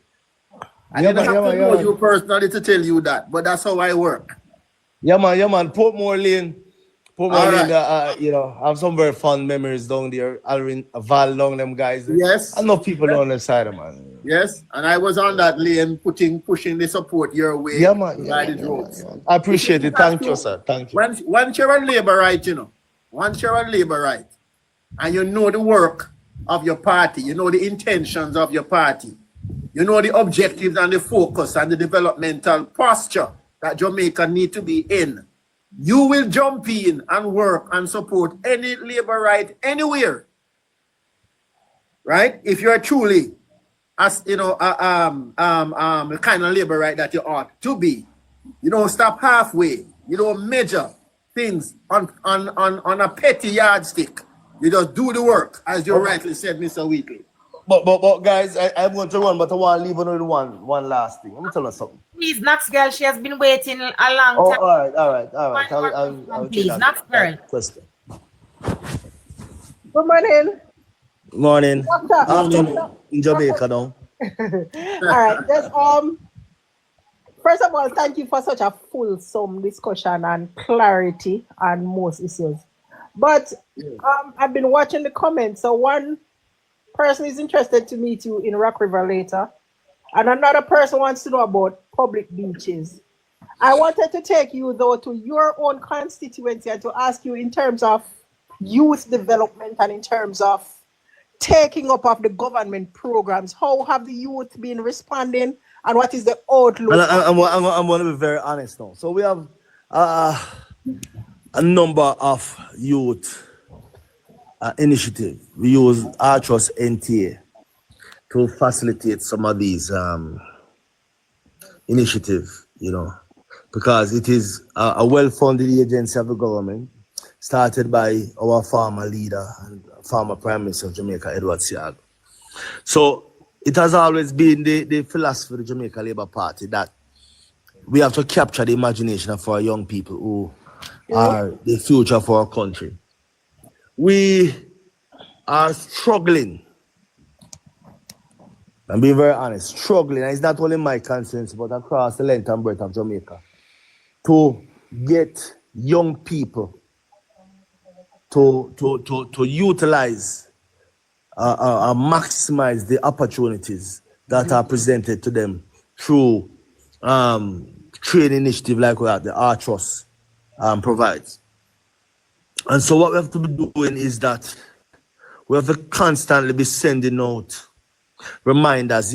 Last week, Sunday, I attended a Zoom City Association meeting in one of my communities in South Central St. Catherine. And you know, the president asked me, you know, about this initiative. So she have a couple of persons. I say, yeah, man, I'm glad, you know, I have some farms where they're at the office. We're glad to give them. The other programs though, like, you call this one again, the recent one, the recent program, I don't remember anymore. Care, is it a care program? Live and Care, yeah. Live and Care. So those programs, I mean, readily taken up by my constituents, young people. I don't get enough. But some other training programs like, you know, teaching people some skills, they don't really want to take up that. So we have to push that, such as woodwork, masonry, steelwork, you know, then the little thing they not understand that okay, if a man is a doctor, lawyer, DJ, footballer, whatever it is, no, we have to live in a house. So we're gonna need more steelwork. You're gonna need man for the mason work. You need man for build furniture. You understand? Build man for build gate. You want to work in the hotel industry, whether as a chef, housekeeper, whatever, you name it. And a lot of people come to the office and say them want to go foreign pan and work in the hotel overseas. But yet them not even go train themselves freely to learn to do housekeeping, you know, to work in the hotel or go work as a chef or a bartender. The society cannot operate without these critical players, believe it or not. Right? So it's not all of us going to be a politician, a pastor, a doctor, a lawyer, a teacher. And if you look at it, persons with those skill sets earn more money than a lot of us. Yeah. A man come to build one gate for me last week, and the price of a man had to build one gate. Right? One gate, you know. That's almost half our MP salary, you know. You realize MP don't get much. A lot of people are talking about. A big salary, that? Let me tell you something. Do you know what money an MP gets? 760. After tax, we get 700. Hold on. And people need to understand this. We get 766,000 after tax.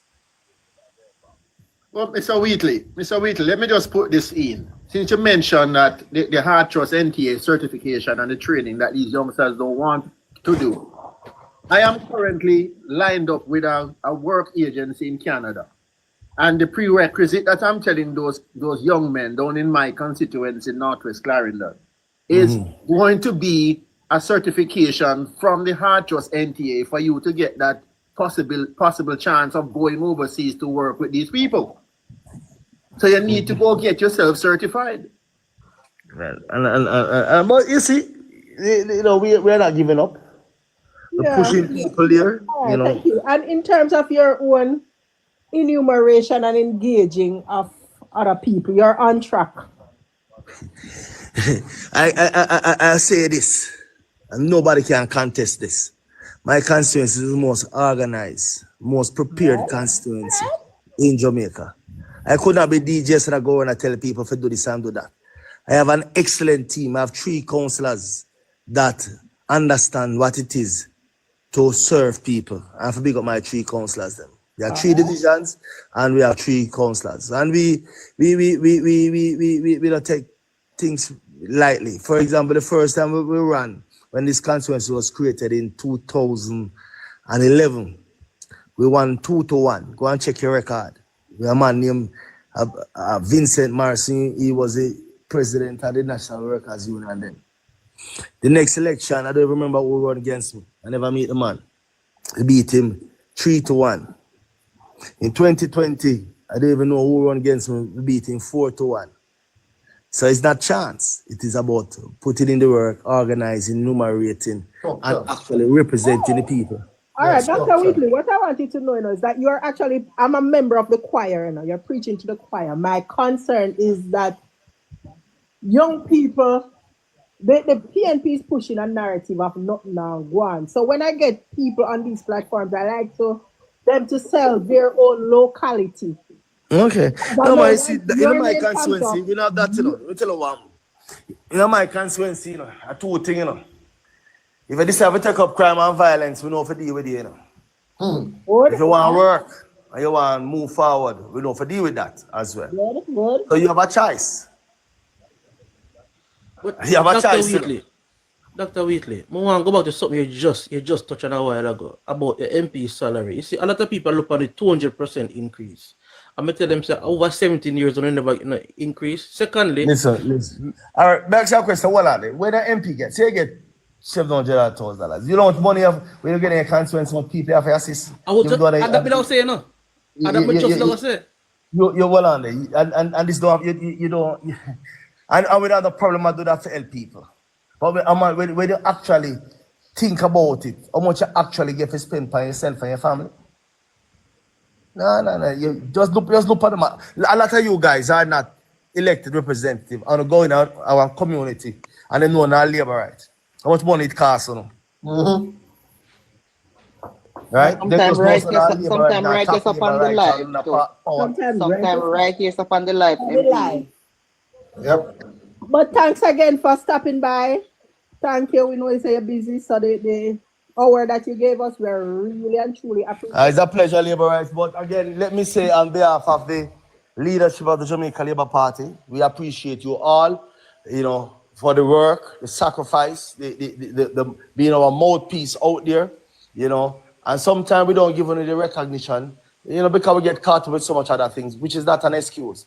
But I just want to say thank you for the support over the years, and rest assured that this party, this government is not just about self, it is about putting Jamaica first and putting our children first and our children first so that Jamaica remains the place for us to live and raise families.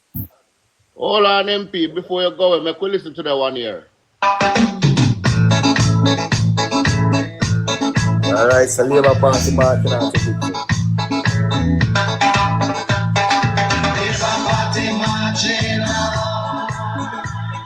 Marching on to victory. Show. I got.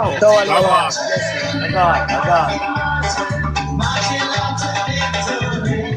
Pull up plan. Thank you. Pull up plan. Pull up. Big tune. Here we. Big tune. Respecting the Whitley.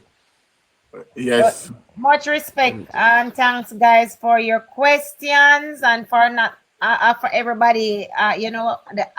Everybody active.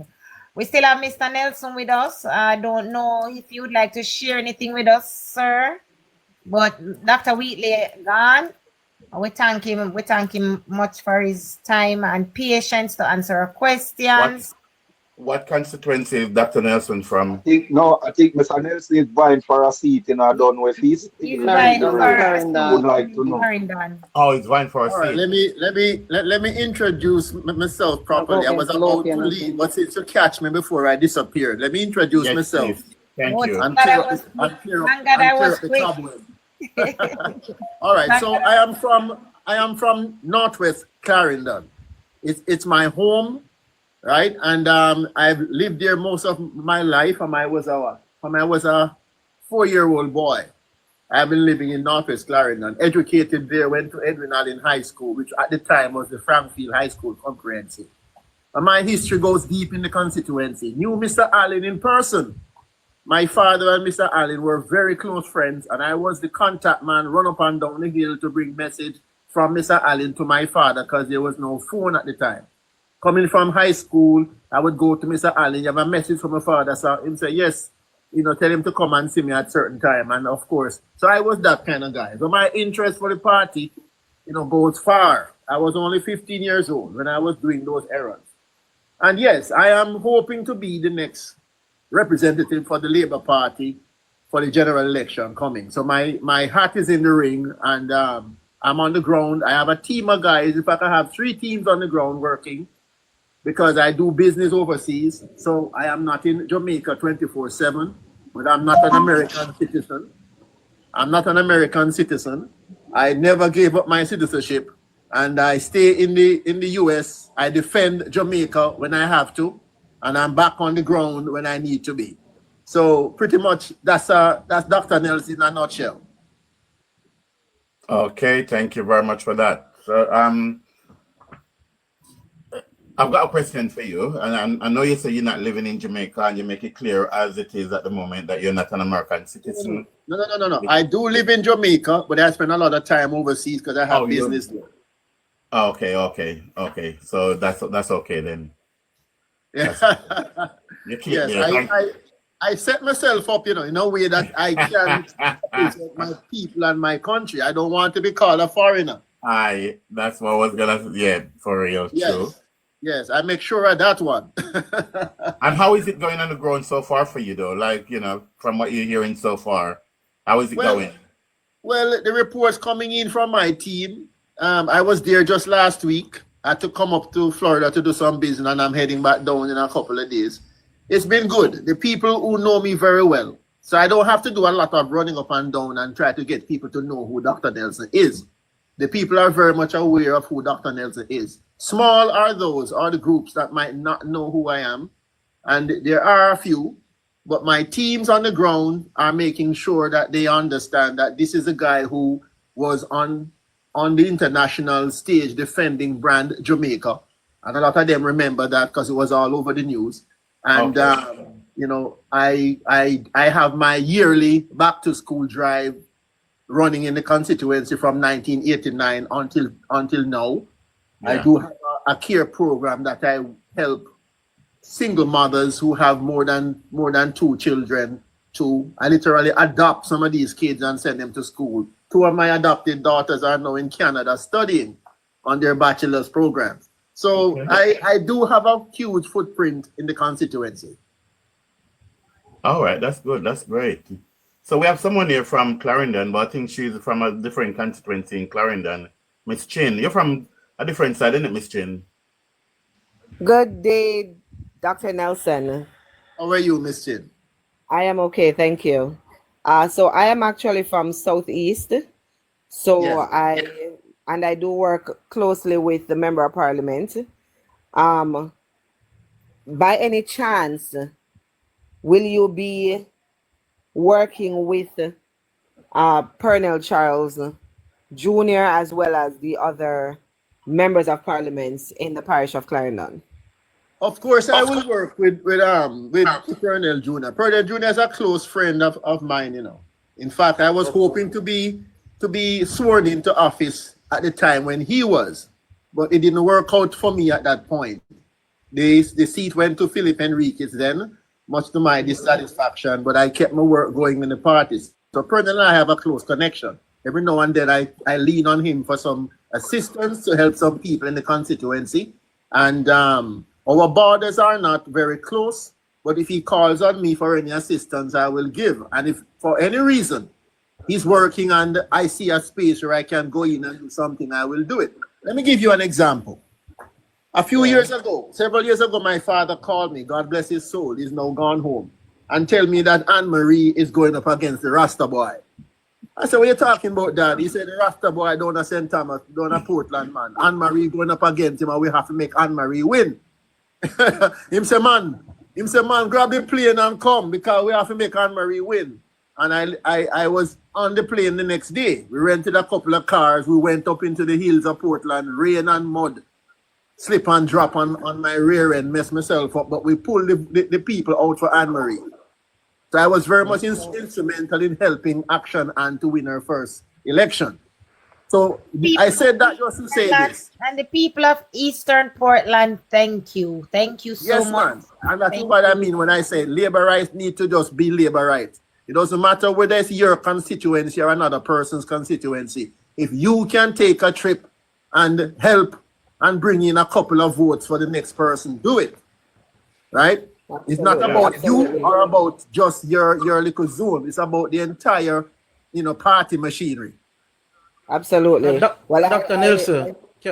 One second, Punkos. I just want to say thank you for that. I love the fact that you're somebody that we can count on here in Southeast Clarendon if we need to. And Yes, ma'am. I'll let the member of parliament know that we spoke. Yeah, man. Pernell know me well, and he can call me up and say, Clovis, so and so and so, any minute, any day. All right. All right. Okay. Dr. Nelson, a commentator is asking, what is your vision for using art to educate the youths, and could you give your overall vision for what you plan to execute in your constituency? Boy, that's a very good question. I love that question. So who tell you that I'm an artist? Mario Hall in the comment. All right. So let me say this.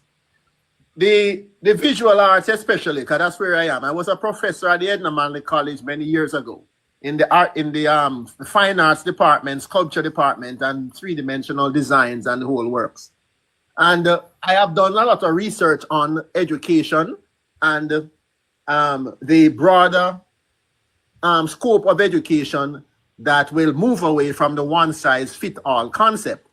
And let me explain what that means. The one-size-fits-all concept is what we all grew up on, where everybody go to the same school, sit in a class based on your accomplishment, and you learn from the same teachers, the same method that the teachers use, and everybody have to grab that or not grab it. If you don't grab it, you're on your own. You try to do extra lessons, your parents might get involved and say, boy, I'm dunce or she dunce. They might try to teach you and you're not learning, but that is not the reality of true education, or that's not what it's supposed to be. My research through the years, and that is why I'm Dr. Nelson, because I've done a lot of research in education using the arts as a medium through which to educate. And what the studies are showing is that when you use an art-based platform on which to structure your curriculum, you reach a broader cross-section of learners than you would through the traditional method. In other words, you can teach mathematics through a drawing activity. You can teach mathematics through music. You can teach science and math through dance and dramatic performances, just to give you an idea of what it is. And so as an educator, and I'm writing about it, and as we speak, I'm looking at I'm doing a review of the Patterson report that was just given to the government to help them restructure the education curriculum for Jamaica. I'm looking at the report and I'm seeing some things that I would like to expand on. And I am doing exactly that and making recommendations as to how we can improve certain aspects of the report to reach a broader cross-section of children, especially those in rural Jamaica, where the situation is different. The environmental sphere is different. The financial structure of the families are different. But yet, we have to encapsulate all learners throughout the entire country. And that's a serious study that I'm working on, which will only help to boost our education development as we move forward. Now, as far as Northwest Clarendon is concerned, that education scope that I just laid out will be applicable across the country. But my work in Northwest Clarendon goes as far as setting up training programs for youth. As I said earlier with Mr. Whitley, that I am aligned with some work agencies overseas. And the plan for that is to structure work possibilities for young people, to go out, like a farm work kind of a program. You go for 6 months, you earn some money, you come back and you go back again. You don't have to run off or mess up your visa if you stay straight. And so you have an opportunity to work outside of Jamaica while keeping your Jamaican, citizenry and your connection going.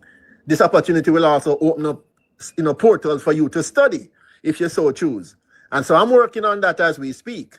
And as I'm telling Mr. Whitley earlier, the only prerequisite, other than not have a criminal record and have the impetus to learn and to work and to really uplift Jamaica and keep the image of Jamaica going with honesty and discipline, the only prerequisite would be a certification of some kind from the Hard Trust NTA. And I'm making this a prerequisite for the reason that those people who I will recommend to go forward or to connect with these possible work agencies, I want to make sure that the Jamaican flag will not be tarnished. You understand what I'm saying? And when you go out there, you're going to have to walk the walk. Yeah. Right? And be the Jamaican that we know you can be. So get your certification, get that skill under your belt, get some, interviews with me, my team, and others to make sure that you are the right candidate for this opportunity. So that is one thing that I'm working on. I am also connected with some people overseas who are looking at water development across the constituency. Some years ago, there was a survey done of Northwest Clarendon water supply and the quality of the water there, somewhere in the 1980s. And it revealed that the water in Northwest is like 85% pure coming out of the ground. And so I'm talking to some people overseas to see if I can get them to buy into building up a water treatment and bottling plant business.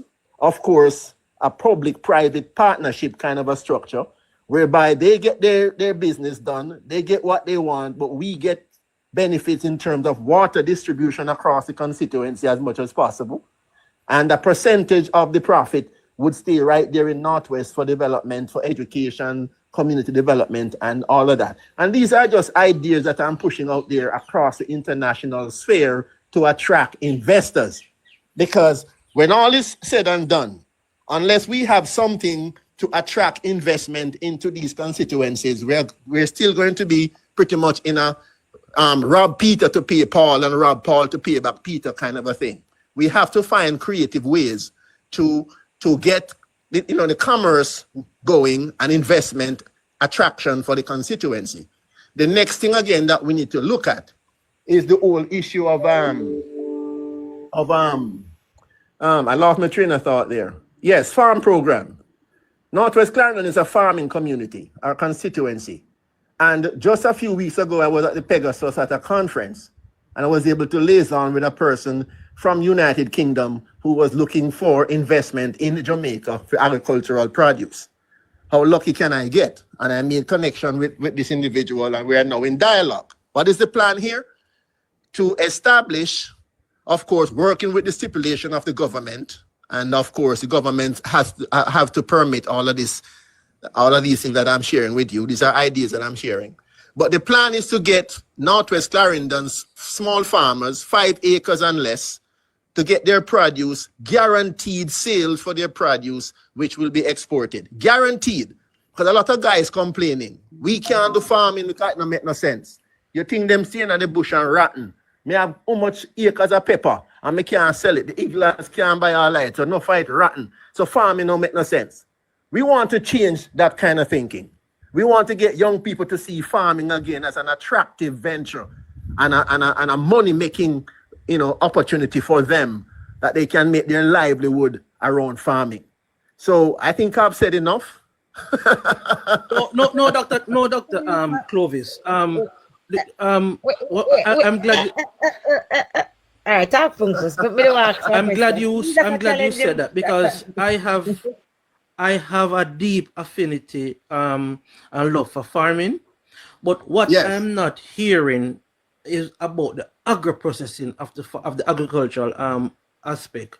Where the value added is, because that's where some of the larger income comes in, and we can make many products from agricultural products, and even the waste. I saw a documentary the other day where persons are using the banana stem and the leaf to make fabric and stuff like that. Yes. But apart from that, my problem I have with Jamaica as a farming country is that one of the reasons they're not such attraction to farming is that persons can readily identify wealth to farming. Mm-hmm. So if we can display persons who are really successful, not just moderate, but really successful out of farming, display them more, because we don't know them. You know what I mean? The rich farmer them we know like True Juice man them, or Worthy Park people them, man. You understand me?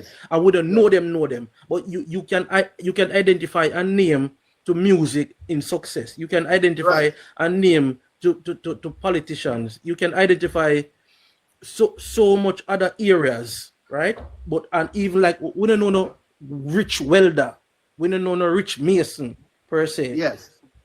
So with farming, we need to have the attraction to come to people say, oh, the young boy there, you know, a pepper himself and him have a contract with Grace. I see my driving Pioneer there, see my drive a Porsche there, you know. Yes. So we need the attraction because once we get the attraction, we can then hold them and educate them and smelt them into acclimatize them into the field. Yeah, you know, you made some very good points. And I'm going to start with the agro-processing piece first. Yes, you're 100% on point with that. We need to look into these possibilities, these options, these methods. You know, I driving across Northwest Clarendon the other day, and I look across the hillside that once was lush with sugar cane, banana, you name it, coconut. All I see now is bamboo for the most part. And of course, there's a whole string of business that can come out of bamboo. So yes, the agro-processing is one aspect that need to be looked into seriously. Maybe I have to bring you into my camp to help us with that. but this no problem. That's a very good point you raised. We have to look at these spin-offs. But for the most part, what I think is primal right now as a starting point is to see how we can get small farmers produce off their hands when they have it. And then we can look at all the other possibilities going down the line. Bamboo into furniture, bamboo into utensils, whatever. You know, you talk about the welder. I'm not being able to show out a rich welder. You raise another important point. We have a lot of tradesmen in Jamaica right now, men and women, who are making money from their trades, but they are not documented. Thank you. In the system in such a way where they are paying their taxes, they are on radar, on the record, and people can say, yes, this guy make $1 billion out of welding and making gates, as Mr. Whitley mentioned earlier. Yeah. So yes, these people are actually in the country, but they're not documented. Nobody's knowing how much they're making because they are working under the radar, and that's another issue right there for taxation that we have to shed some light on. Yes. So we could go on and on, my brother. There's a lot of possibilities out of farming. And right now, I am focusing on seeing if I can set up this export market guaranteed for some of these farmers. And it would not just be Northwest Clarendon. You know, if I get this thing working out, it's going to be, of course, Northwest first and everywhere else later. But hey, very good thinking, my brother. Yeah, man. Can I ask the question now? So, Dr. Nelson, thank you so much. You are, it's actually, I've heard you a couple of times, but it's the first time I'm really listening to you present yourself as, you know, a representative. And I'm really happy to hear the aspiring representative. Yes. Thank you for the correction. But the enthusiasm in your voice, it tells me how passionate you are about this job and the role and how serious it is that you have been doing the research and you seem quite prepared to take on the job. I am, yes. So my question is this, and I've seen it in the comment section as well. Is if it is unfortunate that you are not the candidate, will you stay and work with the candidate, the chosen candidate? The very good question, and my short answer would be yes and yes. Okay, thank you very much. But at the same time, I must say this, that I am very much hoping that the right man for the job gets the job, because that's one of the problems we have in the country, where people find themselves with responsibilities that they can't handle, they have no clue about, or they don't have the passion for, or the interest for. So yes, I would. For the sake of the party, I would.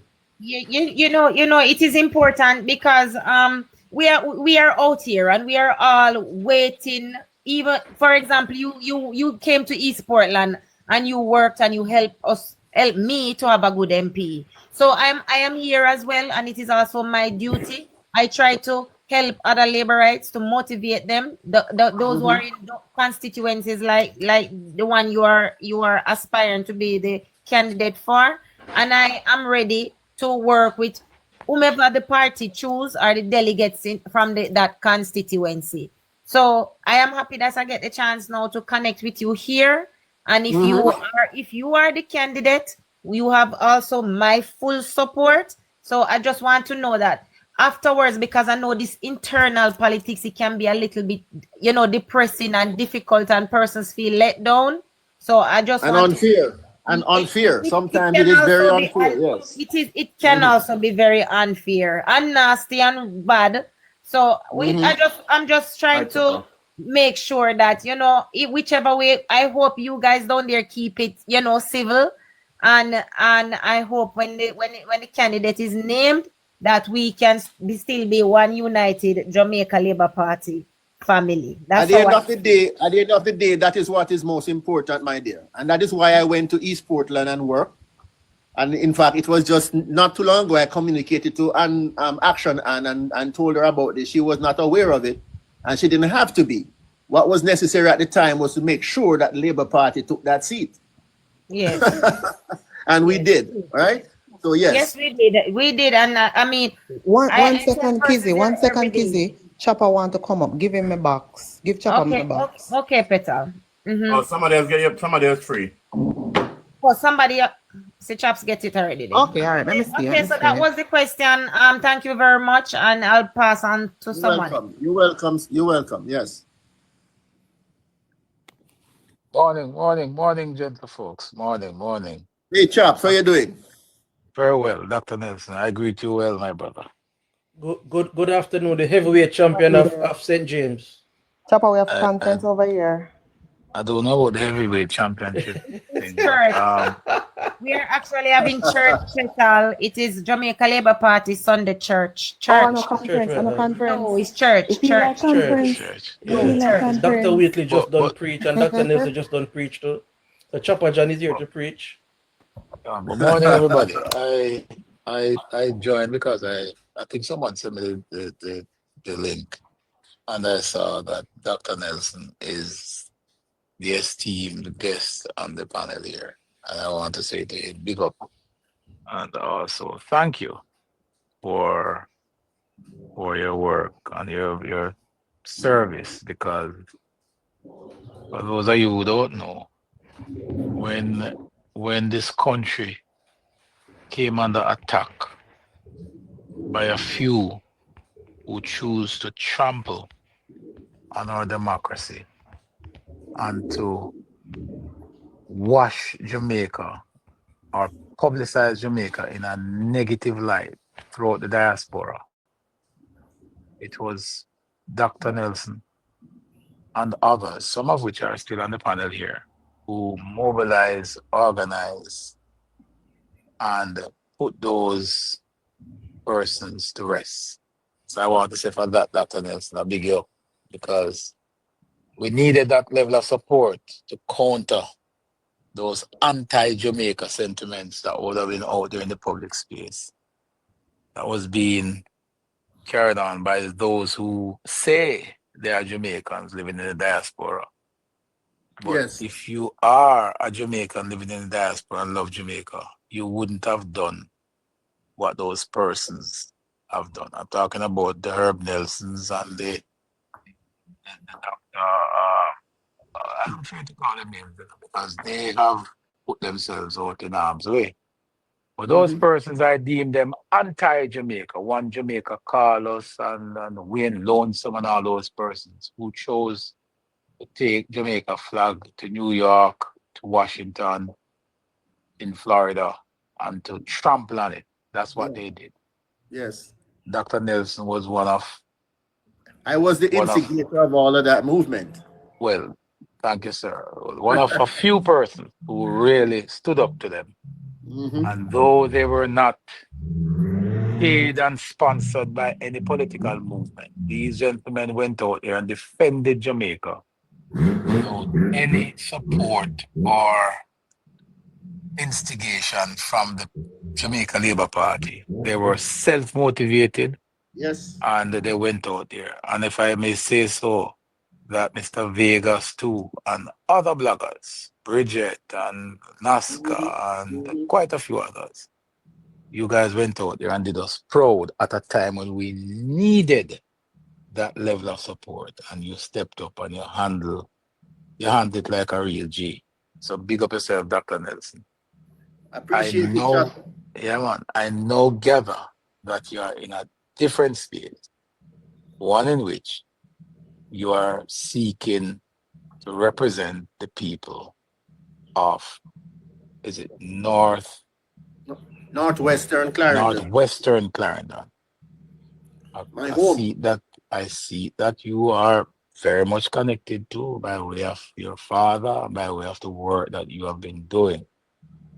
The seat has a sitting member of parliament who is Mr. Henriquez.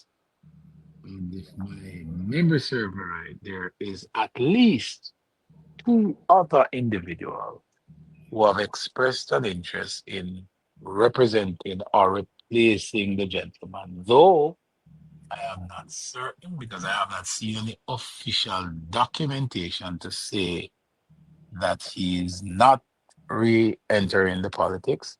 Neither have I seen any documentation to suggest that anybody has been chosen. However, be that as it may, Dr. Nelson is somebody who I know, somebody who I can speak to, somebody who I can speak for.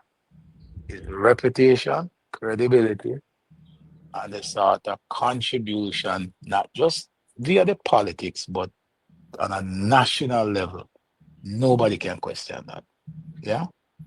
For me personally, whenever the time is right, whenever the party decides to move to say, here are two men, or here's a man and a woman that there might be a contest for, I'm very, very, very, very confident that my support would go with Dr. Nelson. At this particular time, I don't know what the party is saying. I'm not quite sure of where we are in the process, but I sort of temper Dr. my here earlier, chaps, and he said that within 2 weeks we will right. have So everything will be settled. right. So for me, Dr. Nelson, and you know me very well, wherever my party goes, I go. If I have a problem with the decision of my party, I choose a particular avenue to air those concerns. I know, and I have every confidence that the party will choose or will support the best candidate for that division, for that constituency. I personally believe that you'll be the best person for the job. I am just not in a, I think you'll be the best person for the job based on what I know. Endorsements, chopper. No, you have there are other persons out there, I know. I know. I am aware. No, but let me tell you this as well. Let me tell you this as well. Warren Newby, whose name I've heard being bandied about as being one of the persons with an interest in the seat. Warren Newby is somebody who I look up to. Warren Newby, I believe, is a great candidate too. There was a time when I was the executive sous chef at Knutsford Court Hotel. The JLP was in opposition. It was Warren Newby who would have come to Knutsford to set up for those little G2K meetings by himself. Yes, it's Him true. alone, treading the ground, doing the work. It's from them times I know him. Warren I is a know good. the work. I know the work. I He's know a the super. work. I know the work. Yeah, I know the work of Warren Newby. Great guy. And since I you are have throwing out endorsement, I will say this is why I only wish Dr. Nelson well and did not endorse, because I know the candidate pool and it is great people. Let me say no, but that. that's what I'm saying to you. I want you to take note of my endorsements. Yeah, I want you to take note of my endorsements. Dr. Nelson and I have worked together very closely on a lot of things outside of this space. So I know the gentleman, honorable gentleman, and he would definitely, I would go on the edges to support him once the time is right. But I will not take away from my good friend, years ago. I knew him from when I'm alone with the little banner, the little 4x2 banner was set up down in the room there. Get him 2 little muffin and little coffee to preach the gospel according to JLP. So Warren Newby is also equally a great guy, a great, great guy. And I think both gentlemen, any one of them that the party say go with, I will be the first Jamaican to be down there to champion with them. But like I said, wherever my party goes, I go. That is me. But Doc, you're a great man. You have done a lot. You have done a lot of work. And the other gentleman who's in the race, unfortunately, I have to say this. I don't know him, and I can't vote for him. I can't vote for him because I don't know him. These two are the two I know. And wherever the party goes, I'm there. If I may say something, chaps, I appreciate your sentiments and your support, and I do agree with you that I know a little about Mr. Newby and his work in the Y2K over a period of time. A hard-working laborite, a man of good reputation, and as you rightly say, a lot of heavy work for the party on a whole. But I think where Northwest Clarendon is concerned, if I may say this, the difference between myself and Mr. Newby has to do with connection to the people in the constituency and on the ground. I am not just trying to gain some support on the ground for the past few months. My support on the ground has been there for years. We're talking about a lot of years, because that's where I'm from. And I've never left the people out. I've never ceased working in the constituency, whether I'm there on the ground in person or I'm doing it long distance. And so that's where the big difference is, as far as myself and Mr. Newby is concerned. But I have a lot of respect for Mr. Newby. I say it publicly. I have a lot of respect for him. I know his record. I know the work that he's done for the party over time. I have nothing against the man, no animosity here. But I will say this, that he is trying to get a job that I should be doing in my own backyard. Yeah, and I appreciate that, Dr. Nelson. I think if you were to weigh it pound for pound, the fact that you might have a greater connection on the ground in the seat is, of course, leverage that you can always draw on. But I would say to you, this politics is very dynamic, and sometimes, I try. We're a leader-centric party. That's who we are. The Jamaica Labour Party coalesces around a leader and goes in the direction of a leader. We are led by our leader. And if tomorrow morning the leader says he doesn't want Dr. Nelson and he doesn't believe that Dr. Nelson or Mr. Newby is the right choice for that seat, he wants to put Kizia or Petal down there, I'll be supporting my party. While I might not agree with those two. If the leader says that, I will be supporting whatever the leader says. Yes. While I might not agree, but I would definitely not agree, Chopper. I would not agree. I would support the leader. But you would support. And that's the sort of spirit, because that's how I believe that we are supposed to campaign. Everybody knows I don't support runoff. I don't believe in runoff. The Constitution says it's part of what we're supposed to do, but I don't support it one bit. I have nothing to do with any runoff. I believe that a seat should always be assigned based on fundamental agreement. Work and agreement. We must agree that if I'm going for a seat and Dr. Nelson is going for the seat, and Dr. Nelson and I can sit down as two laborers and we weigh the pros and cons. And Dr. Nelson says, I bring this. And you say, I bring that. And I say, I bring this. And we will match it up. And we average it out. Yes. I come out ahead of you, Dr. Nelson. And at the end of the day, while I might be better than you in this area, but the ultimate goal is who is going to beat the PNP at the poll? Who is better to challenge the PNP? Who is better to hold on to the seat? Is it me or is it you? And if you and I as two candidates cannot honestly discuss this and come to a consensus, and we have to go to a runoff and split the worker base and all that stuff, I don't support it. I believe that we are grown enough, and we have demonstrated that in so many ways. I mean, look how many seats just the last 2 or 3 months that would have been up for grab. Have you heard anything about those seats?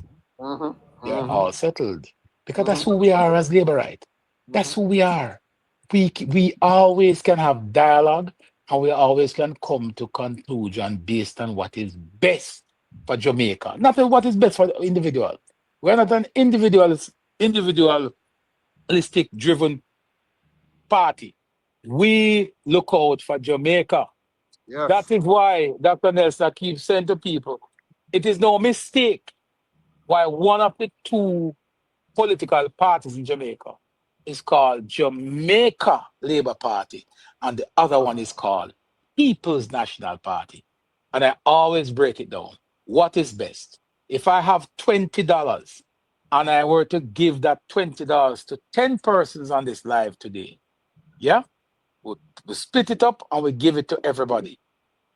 Or we do something that benefits 5,000 persons. Which is better? The Jamaica Labour Party believe in doing something that benefit the masses, while the PNP believe in giving stuff that benefits individual. That is what it comes down to. One is for Jamaica, and one is for people. You can decipher from that which makes sense. I believe that when you do things for Jamaica, it benefits all people. When you do things for people, it benefits individual. One is for sustainability and long-term progress, and the other is for the crash program mentality. Yes. So we're in a good spot. Look. You see, when you start a conversation, Dr. Nelson, on the premise of falsehood, on the premise of a lie, it cannot withstand any pressure. Yes. If you start a house without a solid foundation, good columns, good beams, good stiffeners, when you pour the concrete up top, it is going to collapse. That is what has happened to the PNP over the last 2 years. They start a political campaign on the premise of falsehood, selling a narrative to the people that's simply a lie. You're telling people for the last 2 years, crisscrossing the country about corruption, crisscrossing the country about illicit enrichment, and the people finally realize that it is garbage. Don't underestimate the intelligence of the Jamaican people. Yes. I'm going to say this to everybody. There was a time when certain polls come out, and I'm not talking about polls for politics. I'm talking about just commentary. For example, nationwide poll or some Twitter handle put out a poll. And there was a time when we used to organize ourselves to go there and win the poll. And we realized that that's wrong. Because while we were winning those poll arguments, they were not organic. They were not the true reflection of the people. The reality on the ground was different. Yes. Right. So when you leave that alone, when the polls come out and the normal, ordinary Jamaicans go out there and give their opinion, we gauge our response to that. The JLP did not pay Dan Anderson to go into some corner and concoct a poll to suggest that the country is going in the wrong direction. With a handful of PNPs. Yes, when you look at the poll that Dan Anderson put out for the last 2 years, those polls, one, were paid for by the People's National Party or by operatives connected to the party. He who paid the piper called the tune. Yes. So what they got from those polls over the last 2 years was not real. It wasn't reflective of the minds of the people. Yes. Case in point, St. Thomas, the last 24 months to 36, would have received the lion's share of the development projects in this country. Right? A brand new city is being built out up there. They are getting roads that they have never seen. The cost of properties and land in St. Thomas quadrupling in some cases. unemployment down, everything is going good for St. Thomas. Yet, the PNP was able to publish a poll that suggests that people of St. Thomas said the country is going in the wrong direction. Folks, when you do that, when the PNP has been doing it for a while now, when you do that, you're hurting the opposition. The opposition has hurt itself. They are now in a corner. I do not think the PNP has the ability to come back from this. I do not think the PNP has the ability to come back from this. They are damaged goods now in terms of their credibility. They have lied to the Jamaican people. But They have, Chopper, yes. Chopper, can I interject? I want to interject and just say this, yeah? Yes. So Portmore as a parish has been a topic of conversation. We know that it was before 2020. This was something that the Jamaica Labour Party campaigned on. Yeah? Yes. To show you how bad, to show you how bad things are in the PNP. The bill has been passed in the lower house and the upper house. And is now the PNP. Today on a Sunday, the PNP have town crier in Portmore driving around telling the people, say no to parish ship. And the only reason they're giving is the fact that you cannot vote for Mayor Leon Thomas.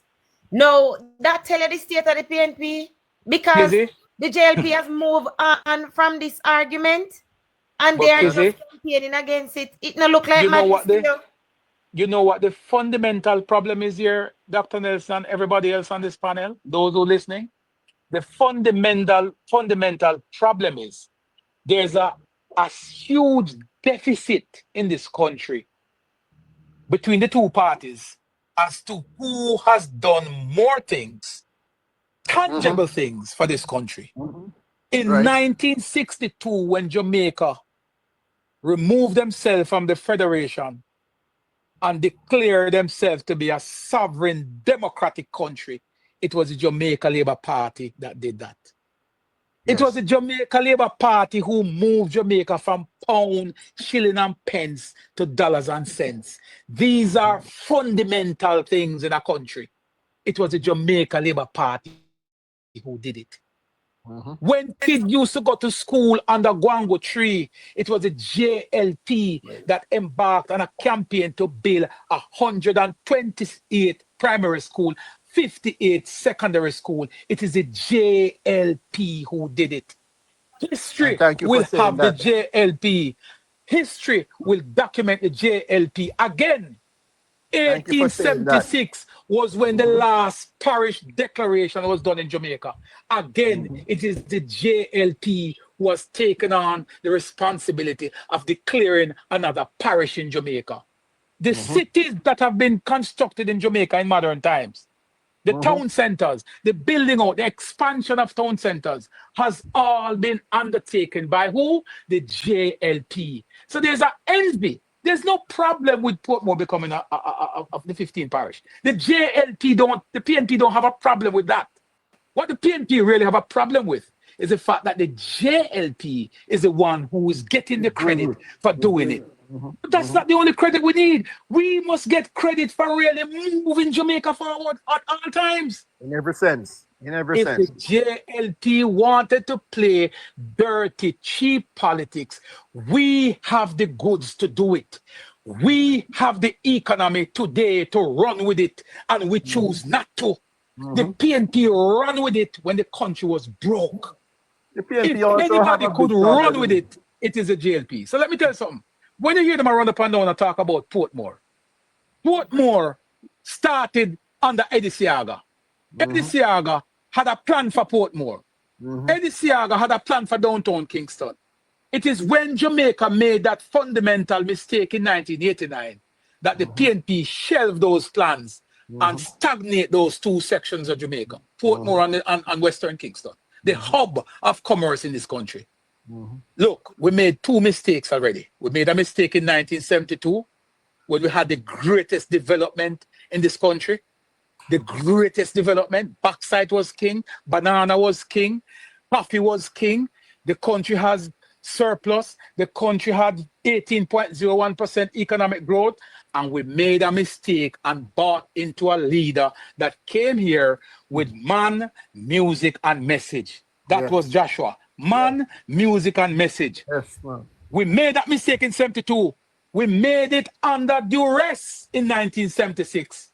We made it under duress in 1976 because we were shut down, arrested like common criminals. Election called the PNP won. We made that mistake again in 1989.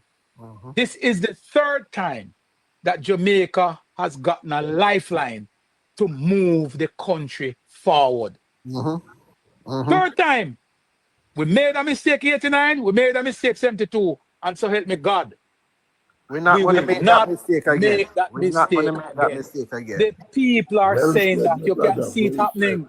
You can see it happening around you. I traveled through Westmoreland just recently. The same Westmoreland where people call PNP country.